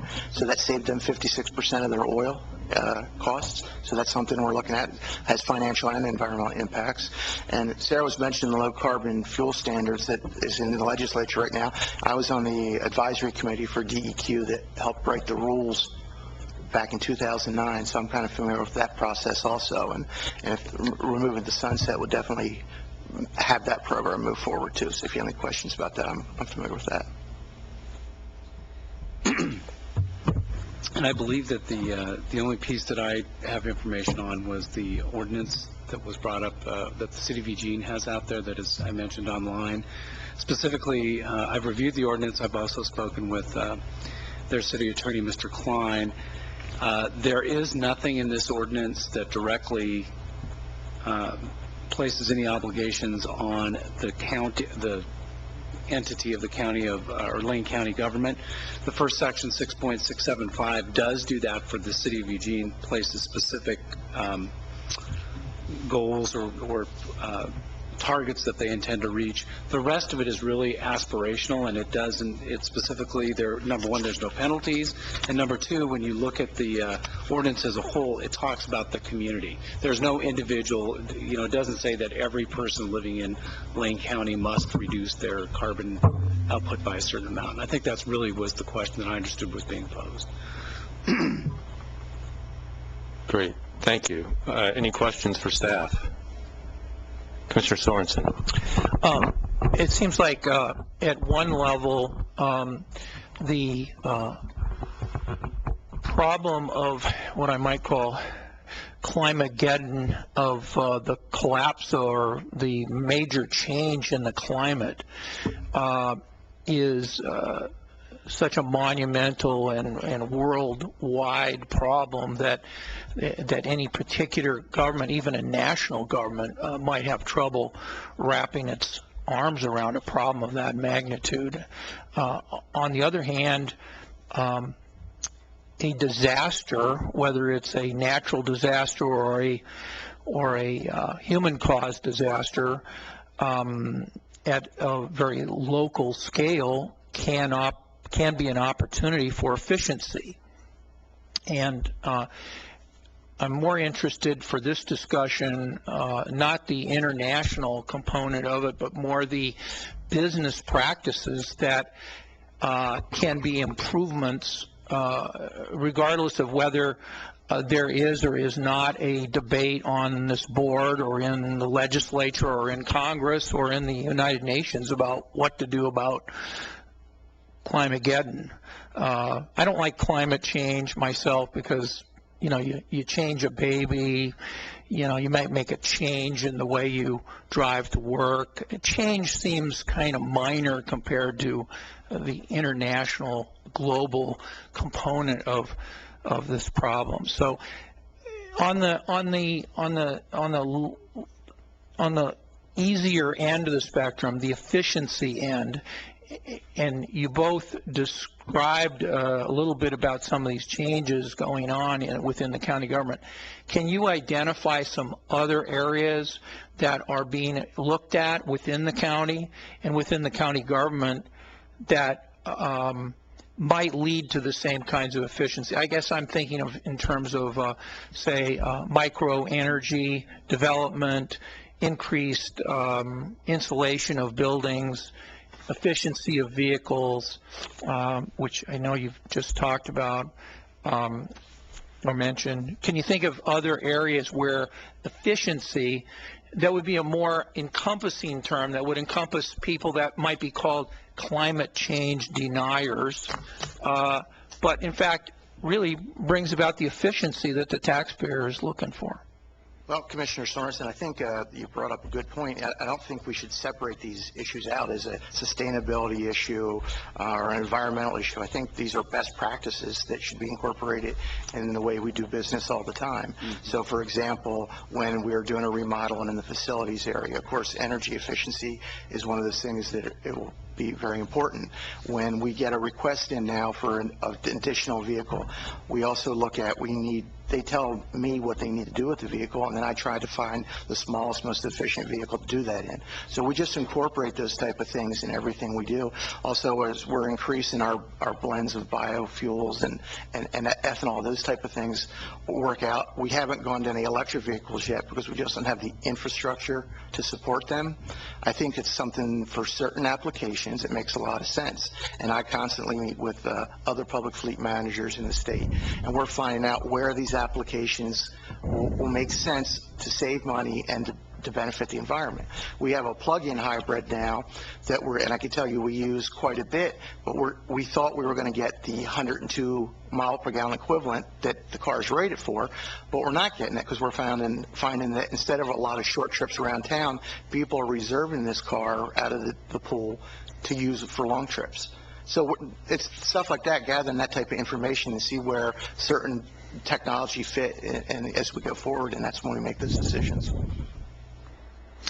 Can you identify any other areas besides motor vehicle use where the benefit or efficiency of using less energy is something that results from the change? Well, I think facilities would obviously be another big area, and we could do a lot of work in that area. There's a limit about what we can do, of course, because anything we're doing is mostly with old buildings. Now, we do have a LEED certified public works new facility that saves quite a bit of energy.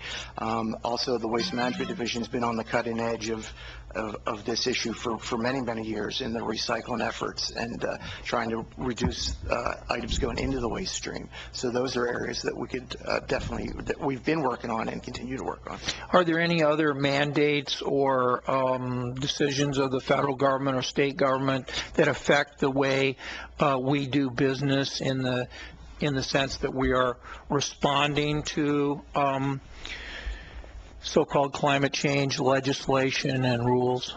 Well, it really helps us, Commissioner, if the higher the rules made, the easier it is for us to comply, because there's an economy of scale then.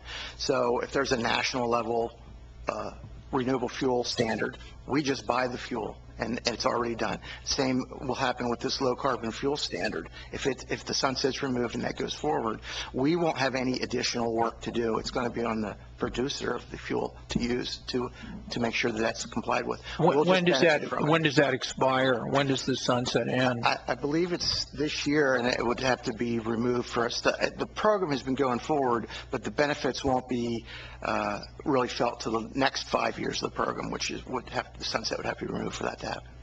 Is it likely maybe this is more for Ms. Jinsky, is it likely this bill is going through with an early hearing and a big public hearing? I think that's the push behind it, although I can say that yesterday there was an enormous amount of testimony that they had to extend the public hearing until tomorrow. So there are a lot of different ideas on both sides of the bill that are being talked about. Potentially, obviously any bill can go through amendments and things can be added and deleted. So in its original form, I don't know if it's likely to be passed or not. Mr. Mokryski, what's your perspective on whether we need something within the county government to have a more unified approach? We have something going on big time in Fleet. We obviously have our facilities function. They're not specifically represented today, but I know they've played a big role in some of these efficiencies. Do you believe there's any need to make any changes to respond to some of these concerns about climate change and the amount of energy we're using and the amount of money we're paying for that energy? And Yes, Mr. Chair, Commissioner Sorensen, I've been impressed with Lane County, what I think is a quiet leadership role, that we have not probably been pounding our chest around what we've been doing to lead in the area of best management practices, fuel efficiency, energy efficiency generally in terms of our facilities. So I think that I'm impressed with what we're doing in our fleet operations, and I think as Mr. Johns indicated, from a facility standpoint, every time we go through and we make an investment, as we have over the past several years, in renovating an existing facility, building a new facility, we've made investments in higher efficient HVAC systems. We've made investments in greater insulation and other improvements that reduce the cost to our taxpayers, that improve the energy use, and ultimately reduce our environmental footprint. So I think those areas we will continue to identify. I mean, we've had conversations, and we are having conversations with some local companies around opportunities to utilize new technology, particularly as it relates to our facility, energy utilized within our facilities. We've had recent conversations, particularly around the concept of microgrids and the use of microgrids at any of our facilities. I think that's there's some work that needs to be done. I'm not always convinced that government should be necessarily at the leading edge of all of those things, as we need to make sure that our investments are appropriate and we're using technology that's been proven and can be used at a scale that's appropriate for us, but we're beginning those conversations. So yes, the answer to your question is yes, I think that we're there. I think we're doing everything we need to do, and we will continue to evaluate every investment we make and making sure that we're reducing our environmental footprint.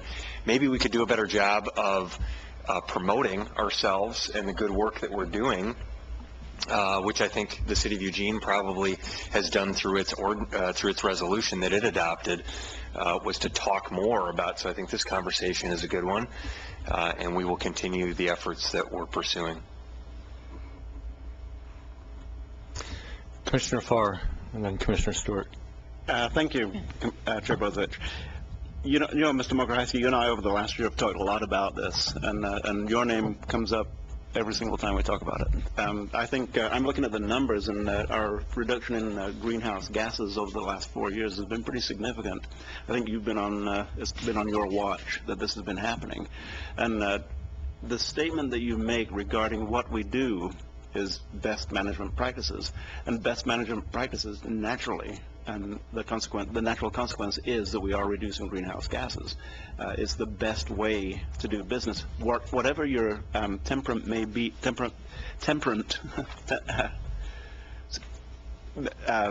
may be toward the greenhouse gases, or the cause of global warming, whatever it may be, our best practices that we are using are reducing greenhouse gases.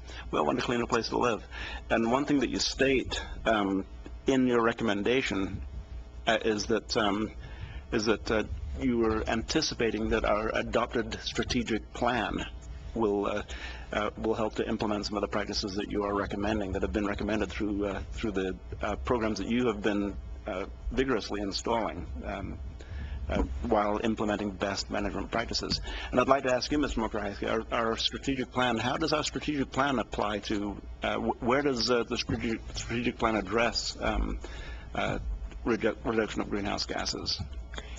Thank you, Mr. Chair and Commissioner Farr. We have identified both as an objective and some specific tactics within our strategic plan around improving Lane County's environmental footprint and investing in best management practices there. And I think we've identified certainly what we're doing in our fleet operation, in our facilities, in every other area that we can. So that is specifically identified in our strategic plan. And we will report, as we've said to the board, on a quarterly basis. We'll update on our entire strategic plan efforts and let you know where we're at with that. So you'll continue to hear updates on those initiatives as well as others.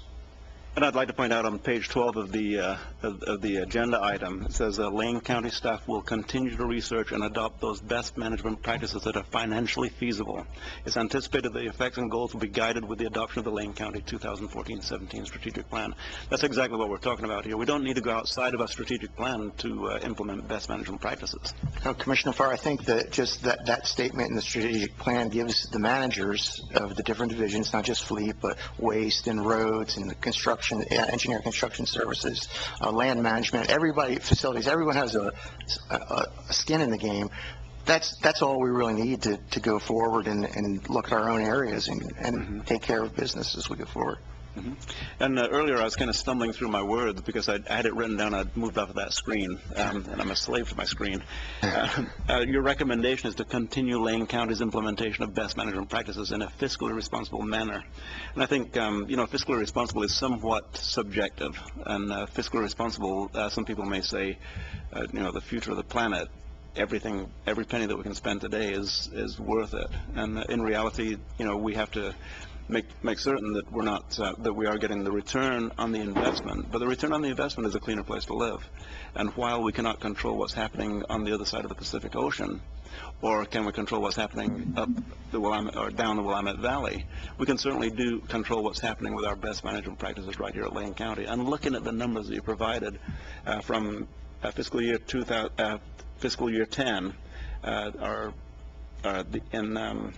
the metric tons of carbon dioxide equivalent is 8,089.13, down to 71.67 over the course of 4 years. About a 10% reduction, or greater than a 10% reduction. Yeah, and we don't only just look at the reduction, but we look at what the reduction strategies will cost us too. Exactly. So there's a sweet spot, and that's what we're aiming for. And certainly some of the reduction strategies actually are a return on the investment. We save money by using cleaner fuel and by using more fuel efficient vehicles and more fuel efficient equipment. So I think it's not that these things aren't mutually exclusive. These things all go along together. And while we're developing tactics to implement our strategic plan, the tactics around best management practices, I'm confident that we have the right people in place, Mr. Mokrajewski, to do the right things, and this is the right time. Thank you. Commissioner Stewart. Thanks, Mr. Chair.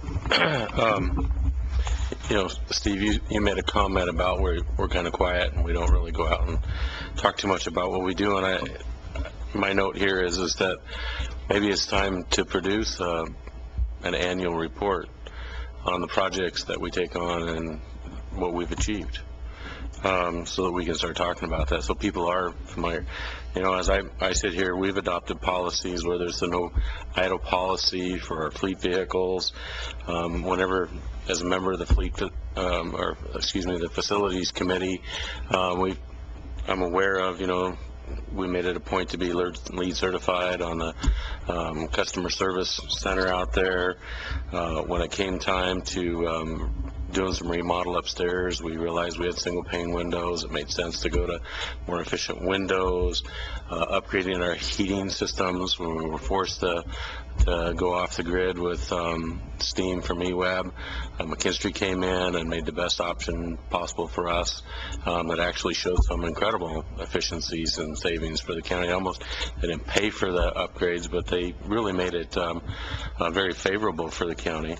When we had a chance to upgrade light bulbs and reduce, and we're doing it day in and day out, and I don't think that message gets out. Everybody wants to be on the current soundbite that we need to be doing this or we need to be doing that, when in essence we're really walking the talk. And I know, Michael, that you have we've talked multiple times about alternative fuel vehicles and trying to meet the state's standards, let alone if we want to try to achieve and be a partner with the city and achieve the standards that they're trying to set for themselves.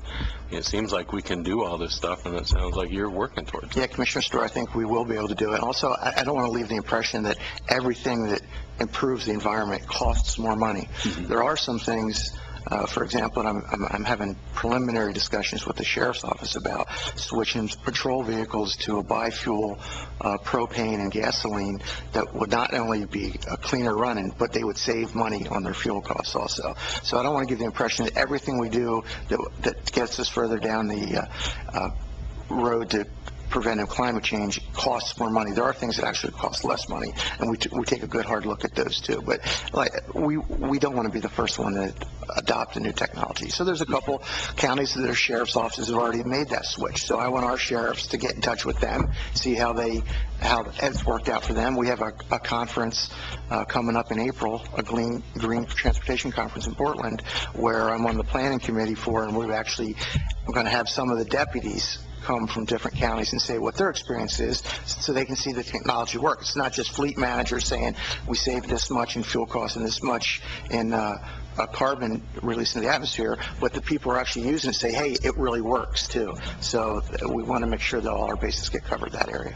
Yeah, that's a great point. I believe it was Polk County and Benton County are the two counties that I'm familiar with from the that education class that I took with you a while back that talked about those. They were leaders. They've switched over and that showed the savings and everything. So I hopefully, as you said, introducing the sheriff to those folks, and they can talk about, this has been great. And guess what? Lane County might save enough money to have an additional employee.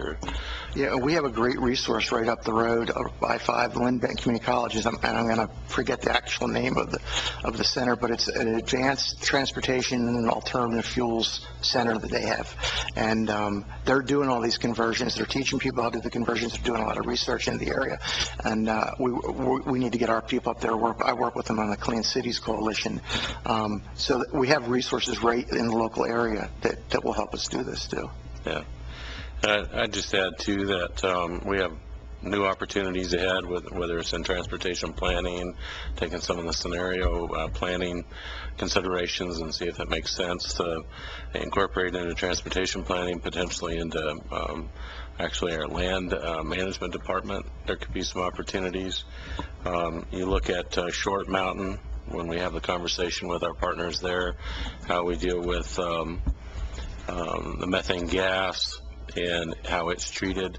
As a member of the MWMC, we're looking at right now a portion of the gas that's created there through their process is flared because they don't have enough generation to use what they're doing. So they're looking at partnering with potentially Northwest Natural Gas to scrub some of that and pump it right into their line. And all those things are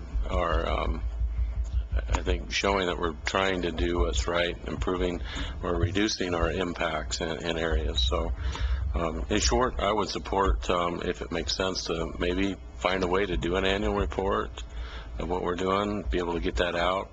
And I certainly support continuing with the best practices that is in our strategic plan, and hope that encourage our managers and folks when we have opportunities to see if it's right for us to make some changes.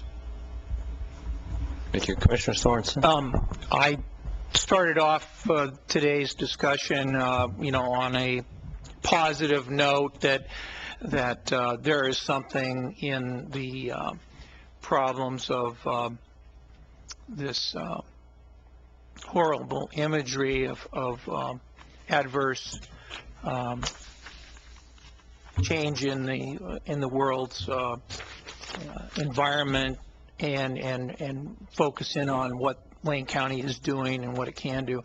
I'd like to finish my own comments on this by just saying that I don't think that the international community, the federal government, the state government, or the county government is doing enough I think that this is a major problem affecting the future of humankind, and I think that efforts to delay or deny the existence of the problem aren't helping. And I think Lane County needs to do more than it's doing, and needs to directly state that we're going to try to do something about this climate crisis. Last year, Dr. James Hansen came to the University of Oregon to give remarks, and the elected officials of Eugene and Springfield were invited to meet him. And you may know that Dr. Hansen, retired from the National Aeronautics and Space Administration and is now a professor in the Department of Earth and Environmental Sciences at Columbia University, and he's done a great deal of research on the topic of climatology. So it was inspiring to meet him, quite frankly, and I'm glad that I had an opportunity to learn more about the carbon dating research that he and his associates have done, which is just dramatic research over the past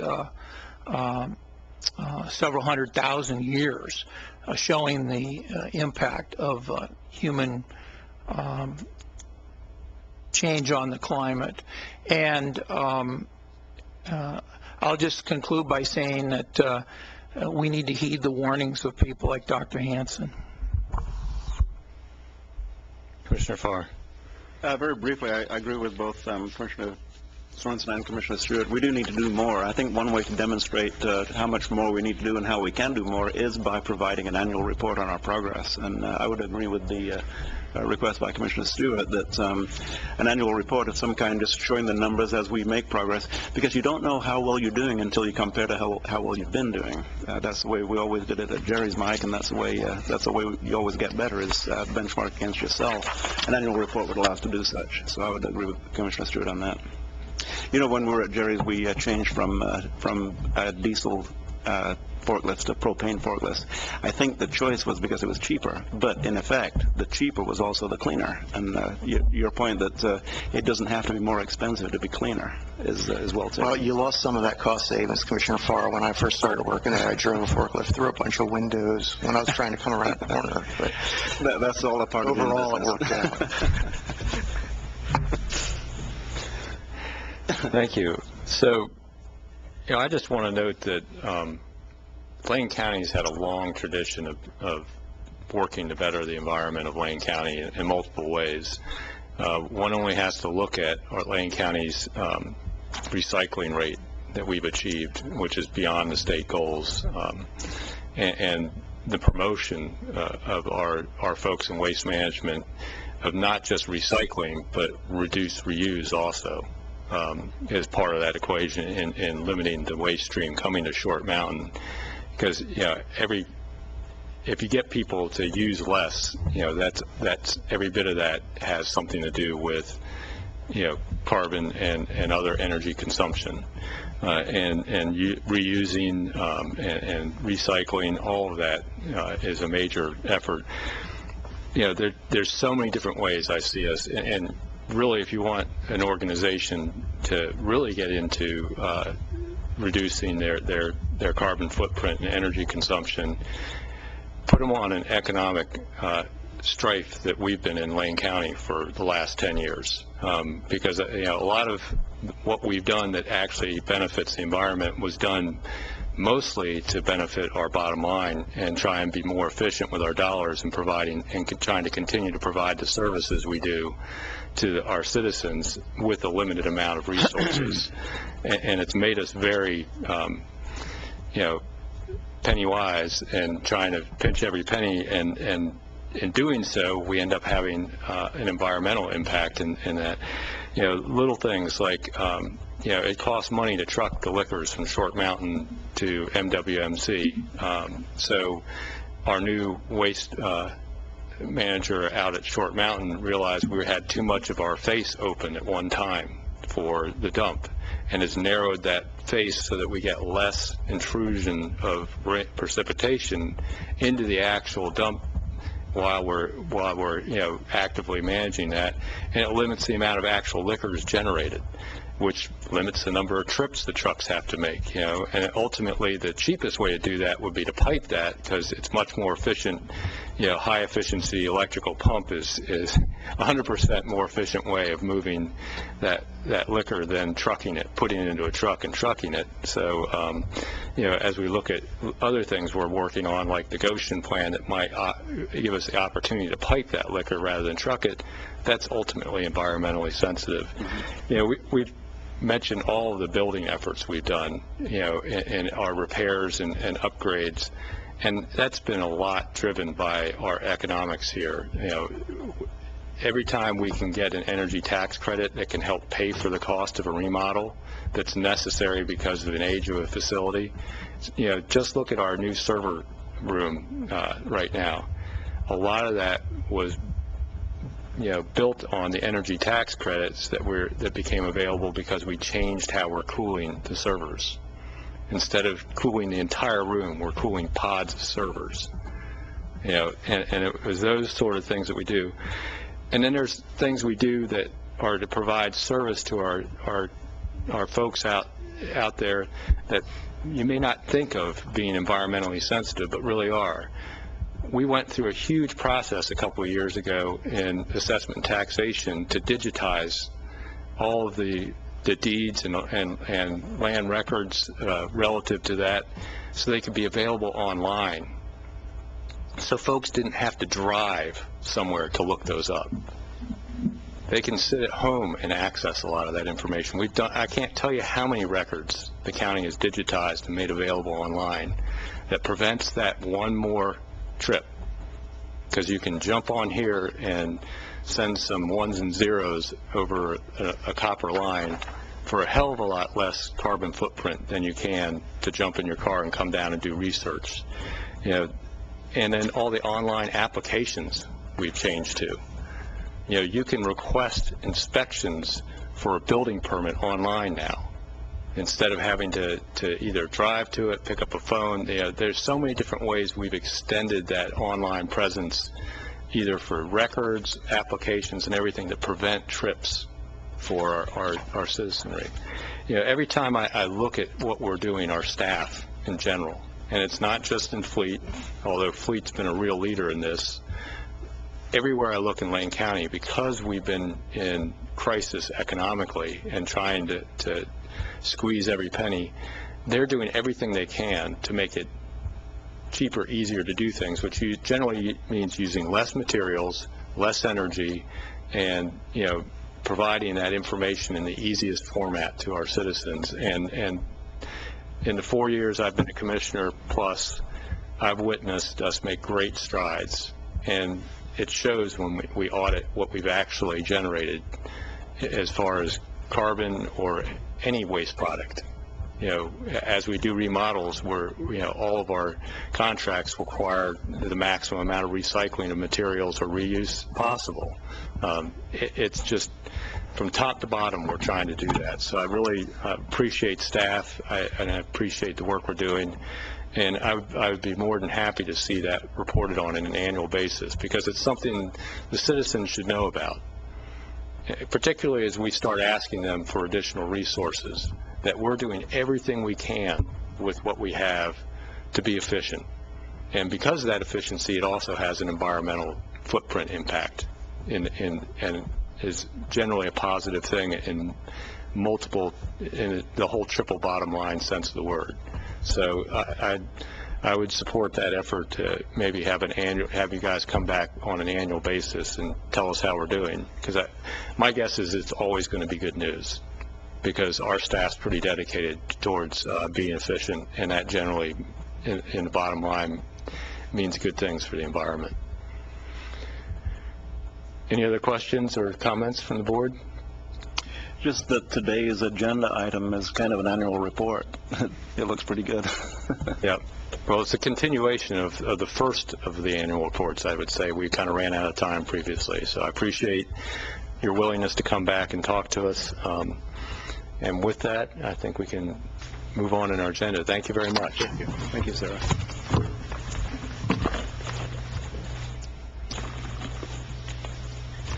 So that gets us down to Commissioner's business and announcements. Are there any announcements from the board? Commissioner Sorensen? Thank you. Tomorrow is the Women's Space annual breakfast and fundraiser.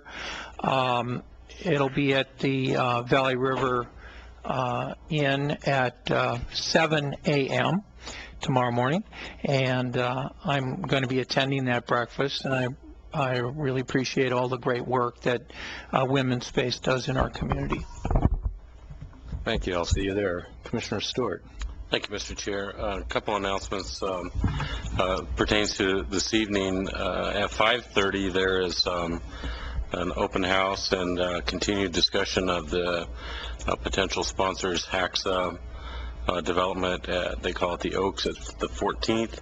This evening at 5:30 at the Roosevelt Crossing at 338 Highway 99. Essentially Four Corners sponsors will be given a tour of their facility there, and also continuing to have a conversation about their how this proposed facility is going to be operated, and try to answer questions that concern citizens. Then at 7 p.m. at the fairgrounds, OLCC is reaching out to the citizens in the area to come make comments in regards to the new medical marijuana law that was passed. So 7 p.m. at Wheeler Pavilion. So that's recreational marijuana. Recreational marijuana. I plan on attending both of these just to listen and try to hear people's concerns and ideas. Great. Commissioner Farr, did you have? And thanks for the letter on the OLCC presentation. I will not be able to be there tonight, so pass along my regards to my former colleague and good old friend Robbie Patridge, who is, I think, the head of the OLCC now. We served together in the House. Just wanted to mention that the Human Rights Commission. I'm a member of the Human Rights Commission. I've been appointed, and thank you to the board for continuing my appointment to the Human Rights Commission. I was first appointed in 1995 by Ruth Bascom, but we have an opening on the Human Rights Commission currently. Historically and traditionally, we've had a commissioner on the Human Rights Commission from Lane County, also a member of the Budget Committee on the HRC from Lane County. It's not required that it be a member of the Budget Committee, but it's always been deemed to be appropriate. Excuse me, Commissioner Farr, did you mean Human Services Commission or? Did I say Human Rights? I did. I'm sorry. You had a couple puzzled looks from folks. Elite rights and services each time I said rights. So Human Services Commission. So it's always been a commissioner and a Budget Committee member. Rose Wilde who was my Budget Committee appointee, was the appointee to the Human Services Commission. Rose is no longer on the Budget Committee, and so there is a vacancy on that committee, and I'm going to write a letter requesting the board that we appoint Commissioner Sorensen's Budget Committee appointee, which is Lori Trieger, to the Human Services Commission. I'll make that recommendation.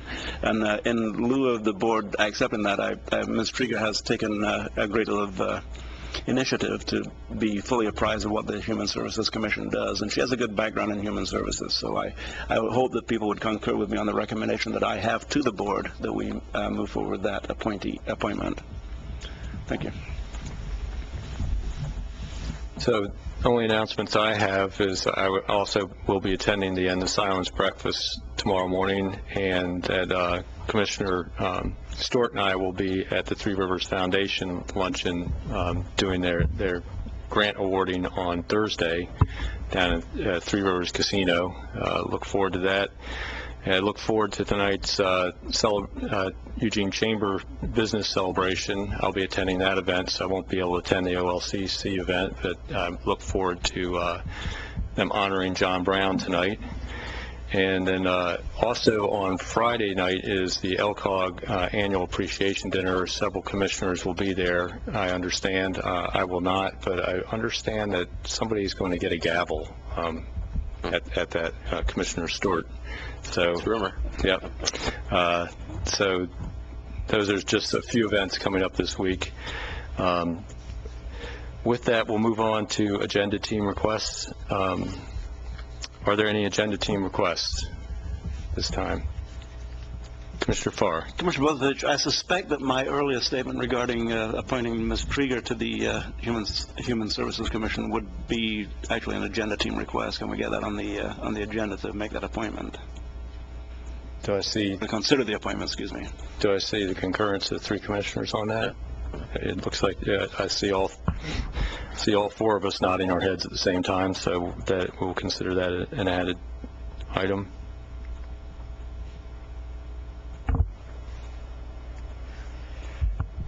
Any other items? Commissioner Sorensen? Are we on the agenda items? Yes, we are. Oh, okay. Yeah. Well, Mr. Chair, I sent an email about the topic of continuing our work on a proposed ordinance dealing with the National Defense Authorization Act, and I felt like our meeting at the end of the year was a good start towards working on an ordinance. I've felt like we had a number of commissioners that expressed interest in moving ahead on an ordinance. So I guess I'd like to, if it's been taken off the calendar, I'd like to see what energy might exist on the board to get going with it. So I'll look to the board. Is there a desire to have us place the NDAA ordinance back onto the agenda item calendar? Mr. Chair, I'm inclined to ask the agenda team to take a look at that to see if it's something that we should move forward. But a part of that is that we did have what was a fairly thorough discussion, and it seemed that the commission, I was the chair at the time, and I didn't hear any request to advance the discussion. So, however, if there is more that we need to discuss about that, have we reached some dead ends as far as the discussions with the bargaining units? Have we reached dead ends as far as the discussion with the district attorneys that really have established conditions that preclude us from moving forward with an ordinance? I don't know that we've thoroughly exhausted that discussion. So I guess at this point, yes, I would agree with Commissioner Sorensen that the agenda team consider a future agenda item. Commissioner Stewart. Thanks, Mr. Chair. Actually, after our last meeting and the information presented, I thought it was pretty clear that, the opposition of our, not necessarily the opposition, but the need to bargain, the cost to do that at the time, the concerns of our district attorney that he laid out, our sheriffs laid out, that at this point, I think it was pretty clear that it would be very expensive and time-consuming. We have already adopted probably one of the strongest resolutions regarding this matter. We have wrote personal letters, reached out to our delegation of the state, and they've voted no on this matter. I'm not too sure exactly how much more we can do. There's been no documented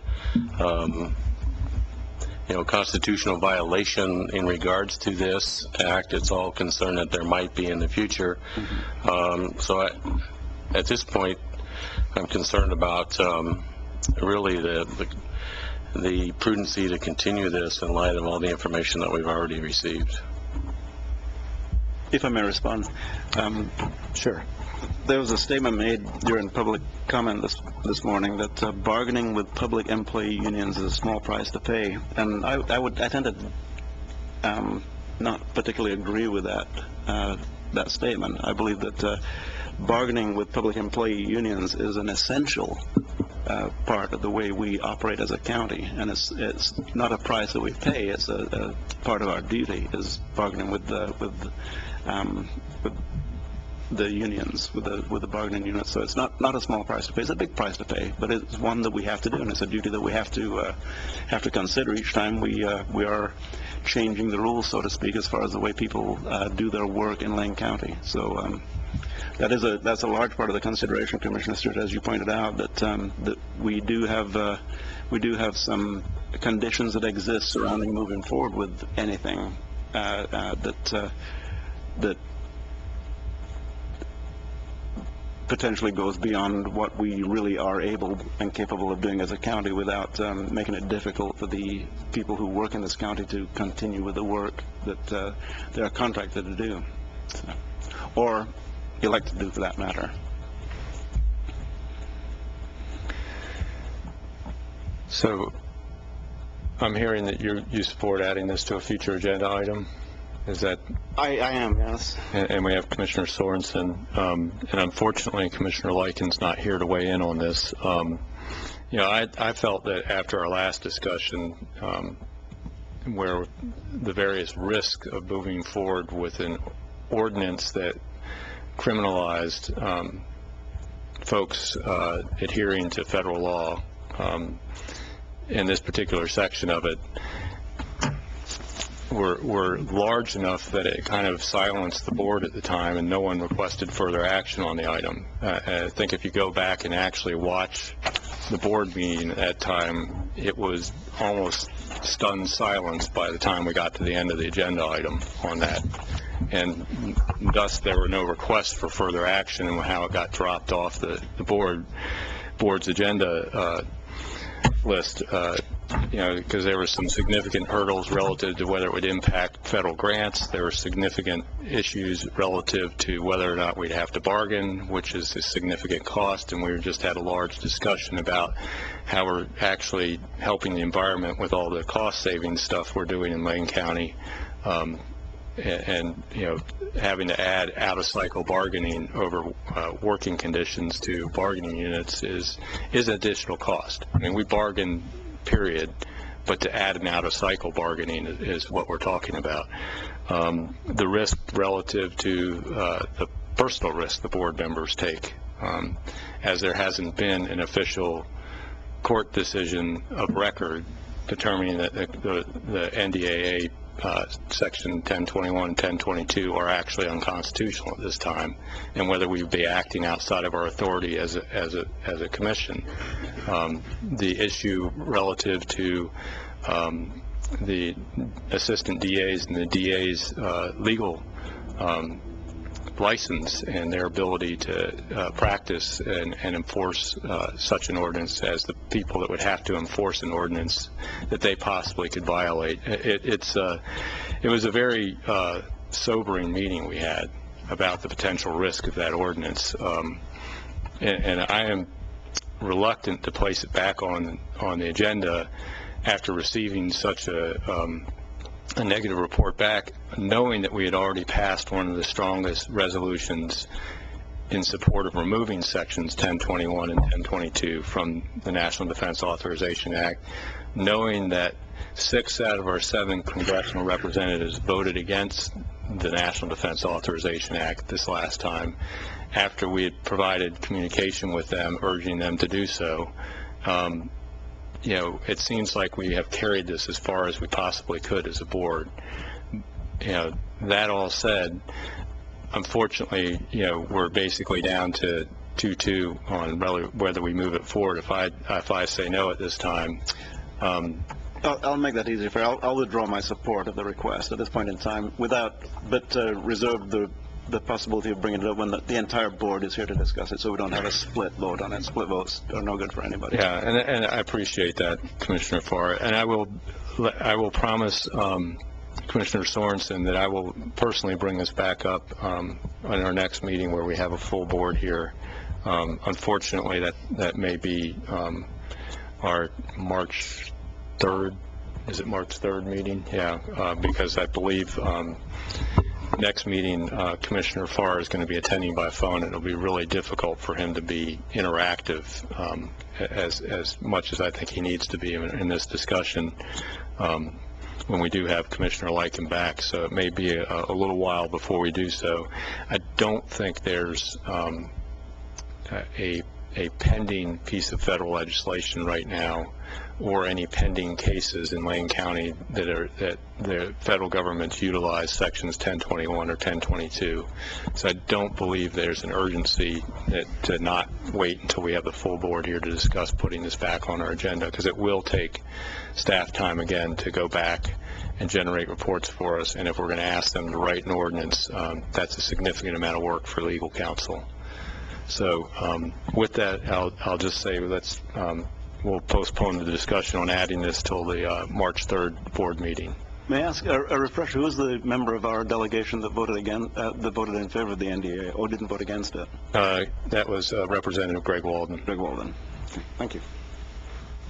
Doesn't represent Lane County, so all three of the two senators and the representative that represent Lane County voted against it. And you know, for the specific reasons that they didn't like sections 1021 and 1022. So we'll bring that back up again on March 3rd. Mr. Chair, just Mr. Sorensen. Just a slight amendment and clarification. United States representatives actually represent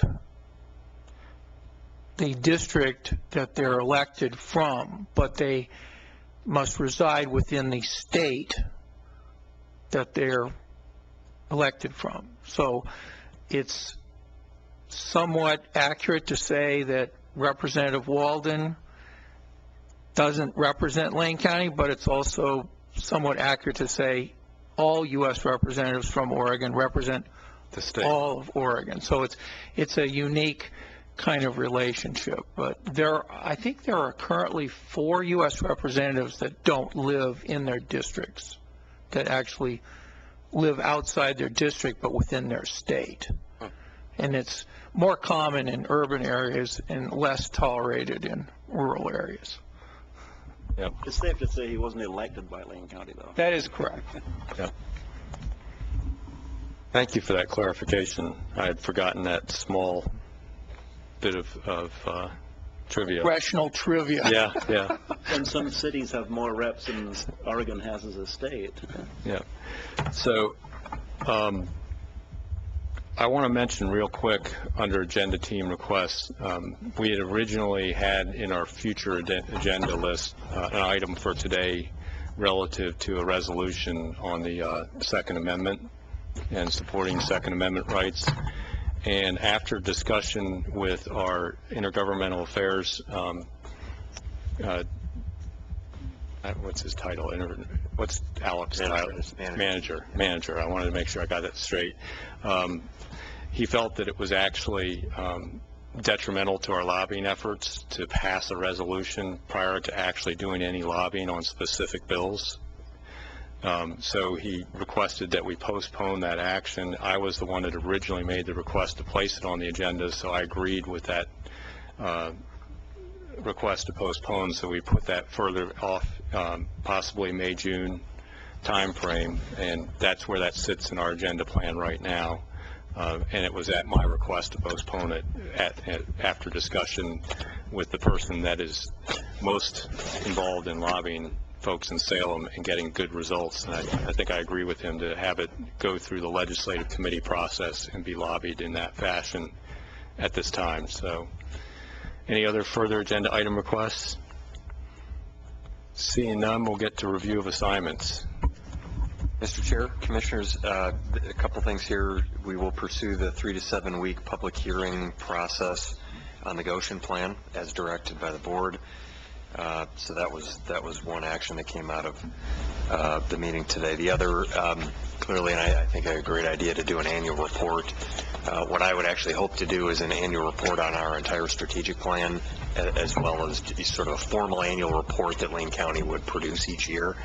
And I think it is a great idea to include our environmental and best management practices as part of that, as well as bring a discussion to the board each year. So we'll put that on the calendar to do.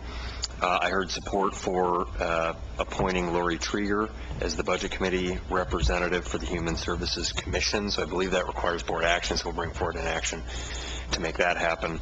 And those were the three directions outside of formal votes that took place that I heard. And a quick clarification, the Human Services Commission requires 2 Lane County representatives. In the past, it doesn't have to be a Budget Committee member. It could be 2 commissioners, but we've historically done 1 of each. Any additions or corrections to assignments? Seeing none, there's no need for executive session. Is there any other business for the board today? See you in March. Yep. No, yeah, you'll see us in March. So I will adjourn the Lane County Board of Commissioners, and we will reconvene on Tuesday, February 10th at 9 a.m.